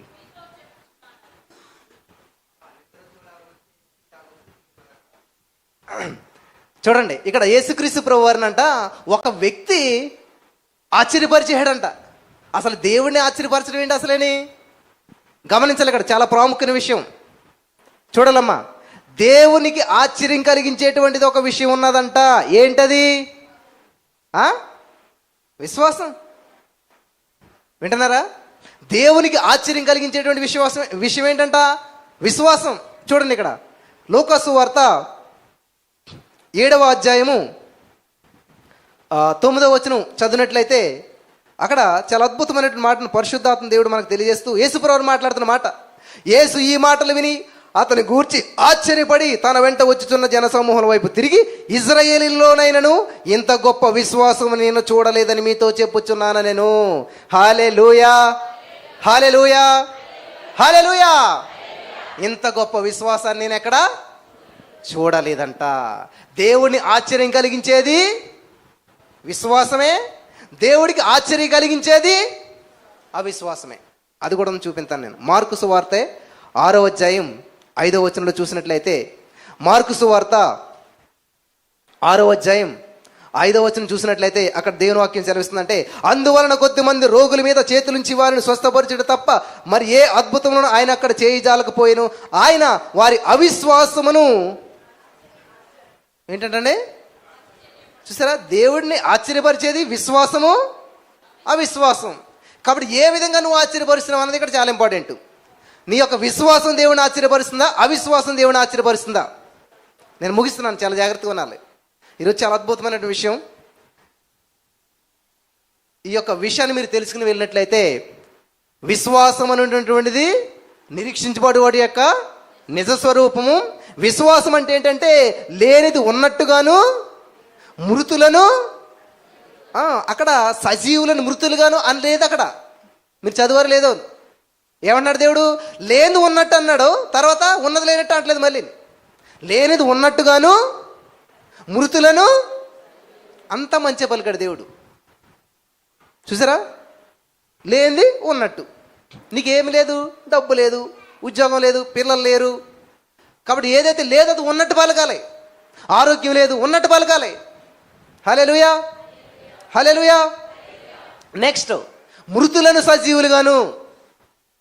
నీ జీవితంలో మృతతుల్యమైన పరిస్థితులు నీకు ఎదురైతుంటే వాటిని సజీవమైనటువంటి వాటిగా పలకాలి. అప్పుడు అద్భుతాలు చూస్తారు. నా జీవితంలో నేను పలికాను చాలాసార్లు, అద్భుతాలు నేను చూసాం, ఎన్నో అద్భుతాలు. ఇప్పుడు అవన్నీ చెప్పను కానీ నేను. కాబట్టి విశ్వాసం కలిగి మీరు జీవించినట్లయితే అద్భుతాలు మీరు చూడగలుగుతారు. హల్లెలూయా, హల్లెలూయా. చాలామంది అంటున్నారు, ఎలా చేస్తున్నారండి ఇదంతాను? విశ్వాసం. విశ్వాసం అనేది కంటికి కనిపించదు. విశ్వాసం అనేది మనసుకు సంబంధించింది. కానుకలు బట్టి ఎక్కడ కూడాను కానుకలు కనిపించు. నా ప్రియమైనటువంటి సహోదరు స్నేహితులరా, ఇదంతా నేను చేస్తానని మీరు అనుకుంటున్నారేమో. ప్రతి నెల ఆ సమయం వద్దరికి ఎవరొకరు ఫోన్ చేస్తారు, బ్రదర్ రెంట్ ఎంత ఇది, నేను పే చేస్తాను. వాళ్ళు ఇక్కడ ఉండరు. ఈరోజు మీరు ఇక్కడ ఇంత అందంగా చక్కగా కూర్చుని దేవుని వాక్యం వింటున్నారంటే సమ్ వన్ హ్యాస్ పేడ్. ఎవరో వెల చెల్లించారు. ఈ రోజున మనం చేసిన ప్రతి పాపము కూడా విమోచించబడ్డదంటే సమ్వన్ హ్యాస్ పేడ్. యేసుక్రీస్తు ప్రభువారు మన పాపాలకు ఆయన వెల చెల్లించాడు. హల్లెలూయా, మనం విమోచించాడు. అలాగే ఈ రోజున ఇక్కడున్న ప్రతి దానికి కూడా ఎవరో ఒకరు వేల చెల్లిస్తూ ఉన్నారు. కాబట్టి ఇవన్నీ కార్యక్రమాలు కూడా ఎంత అద్భుతంగా జరుగుతూ ఉన్నాయి. నా ఒక్కడి వల్ల అయిపోతుందని నేను చెప్పట్లేదు ప్రియులారా, నా ఒక్కడి వల్ల ఏమీ జరగట్లేదు. ఇక్కడ అనేక మంది దీని వెనకాల ఉండి మీరు చేస్తున్నటువంటిది మాకు నచ్చింది, చాలా నీతిగా ఉన్నది, నిజాయితీగా ఉన్నది, స్వచ్ఛంగా ఉన్నది అని చెప్పి కనీసం మా పేరు చెప్పొద్దు, ఎక్కడను మా గురించి మాట్లాడొద్దు అసలు ఎక్కడను. చూసారా, నా మనసుకు తగ్గటువంటి వారైనా కనెక్ట్ అవుతుంటుంటారు. నా ఆలోచన ఏ విధంగా అయితే ఉంటుందో అటువంటి ఆలోచన కలిగినటువంటి వారు ఇక్కడ ఉంటుంటారు. లాస్ట్ సండే నేను లైవ్ ఇచ్చాను, మీరు చూసే ఉంటారు. కనపడి లైవ్ ఇచ్చాను ఫస్ట్ టైం. మనం ఆ లైవ్ ఇవ్వటానికి పెద్ద ప్రాసెస్ జరిగింది. ఏంటంటే నేను మెసేజ్ చెప్తుంటే మరి నేను అవన్నీ సెట్ చేసుకోలేను కదా. మన బ్రదర్ వచ్చారనమాట మా ఇంటికి. బ్రదర్, టీమ్ వ్యూవర్ అని ఒక యాప్ ఉంటుంది, ఆ యాప్ నేను వేసుకుంటాను, మీ సిస్టమ్ అంతా కూడా నా అండర్లోకి ఇచ్చేసేయండి. నేను ఇంటి దగ్గర ఉండి ఇక్కడ సికింద్రాబాద్లో ఉండి అక్కడ మీరు యూసఫ్గూడలో ఉంటే అదంతా నేను కనెక్ట్ చేస్తాను, మీరు చెప్పే రిఫరెన్స్లు వచ్చి ఇలా చేస్తాను, మీరు లైవ్ అంతా నేను చేస్తానని చెప్పి ఆయన వెళ్ళిపోయాను. ఆ నైటే 10-10:30 అయిపోయింది. మార్నింగ్ 3:30కి మనకి లైవ్ ఇవ్వాలి. How is it possible? All things are possible with God. నిజంగా 3 గంటలకు లేచి ఆయన ఫోన్ చేశాడు. నాకు చాలా ఆశ్చర్యం అనిపించింది. అసలు 3 గంటలు లేచి ఫోన్ చేయడం అంటే అది ఎంత విచిత్రమైన విషయం. అసలే లేచి మళ్ళీ అదంతా కనెక్ట్ చేసుకున్నది అంతా చేసి మొత్తం అక్కడి నుంచే ప్రాసెస్ అంతా కూడా చేశారనమాట. ఏం ఆశించారు? ఏం ఆశించలేదు. ఇది దేవుని పని, దేవునికి మహిమార్థంగా జరగాలి. హల్లెలూయా. ఈ కెమెరా తీయటకు ఆయన వచ్చాడు. ఆయన ఎక్కడి నుంచి వచ్చాడు? చిన్న పిల్లల్ని సంకనేసుకుని రైల్వే స్టేషన్ నుంచి నడుచుకుంటూ వస్తే ఆయన ఫోన్ చేస్తున్నా అంటున్నాడు. ఆయన ఎంత ఆవేశపడుతున్నాడు తెలుసు. ఆయన ఎందుకు వచ్చాడు? ఆయన ఇప్పుడు ఒక వీడియో ఒక నైట్ అంతా ఒక వ్యక్తి తీయాలంటే మీ పెళ్ళిళ్ళు ఫంక్షన్ పెట్టుకుంటారు కదా, ఎంత ఇస్తారు మీరు? ఏమా చాలా ఇచ్చుంటారు కదా. కర్నూలు నుంచి వచ్చాడు ఆయన, భార్య బిడ్డలు తీసుకుని వచ్చాడు. కనీసం దారి ఛార్జీలకు డబ్బులు ఇస్తుంది తెచ్చుకోవట్లేదు ఆయన. నేను ఎందుకు చెప్తున్నానంటే ప్రియులరా, 23:6 ఏంటంటే కృపాక్షేమంలో నన్ను వెంబడిస్తాయి. హల్లెలూయా. నువ్వు నిజంగా దేవుని వెంబడించినట్లయితే, నువ్వు నిజంగా దేవుని పట్ల ఆసక్తి కలిగి ఉన్నట్లయితే, నువ్వు చేసే పని దేవునికి ప్రీతికరంగా ఉన్నట్లయితే, ఒకని ప్రవర్తన యెహోవాకు ప్రీతికరమైనప్పుడు శత్రువుని మిత్రులుగా చేస్తే మరి మిత్రులు ఏం చేస్తాడు? చూసారా, ఇలాగా మరి అనేక మంది ఇక్కడ ఉన్న వాళ్ళంతా కూడా వాలంటీర్గా, ఎవరిని పిలిస్తే వచ్చిన వాళ్ళు కాదండి, అంతా దేవుడు పంపితే వచ్చిన వాళ్ళు. హల్లెలూయా. నేను పిలిస్తే వచ్చిన వాళ్ళు కాదంతా కూడా దేవుడు పంపితే వచ్చిన వాళ్ళు వీళ్ళంతా కూడాను. హల్లెలూయా. చూడండి లైవ్లో అంతగా మరి ఎంతమంది, కొన్ని వందల వేల మంది వరకు కూడా ఈ లైవ్లో చూస్తూ బలపడుతూ ఉన్నారు. మరి వీళ్ళందరికీ ఎంత అద్భుతంగా ఈ కార్యక్రమాలన్నీ స్పష్టంగా క్లారిటీగా వచ్చే చెప్పే రెఫరెన్స్ ప్రతిదీ అక్కడ పడుతూ ఉన్నది. ఇవన్నీ ఇంత నీట్గా వెళ్తున్నాయంటే ఎంతమంది వర్క్ చేస్తున్నారు ఇక్కడ వీళ్ళంతా కూడాను. అందరు కూడా వాళ్ళకి వచ్చి ఇది దేవుని పని మేము చేస్తామని చెప్పి వచ్చారు. కాబట్టి ఇవన్నీ కూడా అద్భుతంగా జరుగుతూ ఉన్నాయి. ఈ యొక్క వర్తమానం నేను ముగిస్తూ ఉన్నాను. మరి గమనించాలి, దేవుడు రెండవ రాకడలో మొదట చూసేది వంటిది ఏంటంటే విశ్వాసం. దేవుడు ఆశ్చర్యపరిచేది ఏంటంటే నీతిమంతుడు ఎలా జీవిస్తాడంటే విశ్వాసం మూలంగా జీవిస్తాడంట. హల్లెలూయా. విశ్వాసం ఉంచినటువంటి వాడు కలవరపడ్డు. కాబట్టి నేను చెక్ చేసుకోండి, నేను చెప్పనులే. మీకు కలవరం ఉందంటే విశ్వాసం లేదు, విశ్వాసం ఉందంటే కలవరపడరు. హల్లెలూయా. కాబట్టి ఈరోజున ఈ యొక్క మాటల ద్వారా దేవుడు మనల్ని బలపరచును గాక. బలపరచబడ్డారా? కళ్ళు మూసుకొని చిన్న ప్రార్థన చేసుకుందాం. స్తోత్రం దేవా, సర్వోన్నతుడా, ఈరోజు చాలా అద్భుతమైన విషయాలు మాకు తెలియజేస్తావు విశ్వాసం గురించి. మన ప్రభా, విశ్వాసం కలిగిన వారు కలవరపడరని నువ్వు వచ్చినప్పుడు మొట్టమొదటి చూసేది విశ్వాసం అని ఇక్కడ ఉన్న వారందరి జీవితాలకు నువ్వు వెలిగించి మాట్లాడి స్థిరపరిచినందుకు వందనాలు. ఈ వాక్యం ద్వారా అనేక మంది బలపడ్డ కృప చూపించినందుకు వందనాలు. విత్తబడిన వాక్యపు విత్తనాలు అనేక మంది జీవితాల్లో ఇది ఈ రోజు నుంచే గొప్ప 100 పంటను అనుభవించి ప్రతి వారు కూడా నా ప్రభా అద్భుతాలు ఆశ్చర్యకారులు చూసి నమ్మిన దేవుని మహిమను చూస్తారన్నావు. అలాగే ఈరోజు అందరూ మహిమను చూడాలి, నీ సన్నిధిని చూడాలి, నీ అభిషేకం చేత నింపబడాలి తండ్రి, నీ ఆత్మ చేత నింపబడాలి తండ్రి. ఆ విధంగా నువ్వు నడిపిస్తున్నందుకు నీకు వందనం చెల్లిస్తూ నజరేయుడైన యేసు క్రీస్తు నామములో ప్రార్థించి నమ్మి పొందుకుని నామ పరమ తండ్రి. ఆమేన్, ఆమేన్.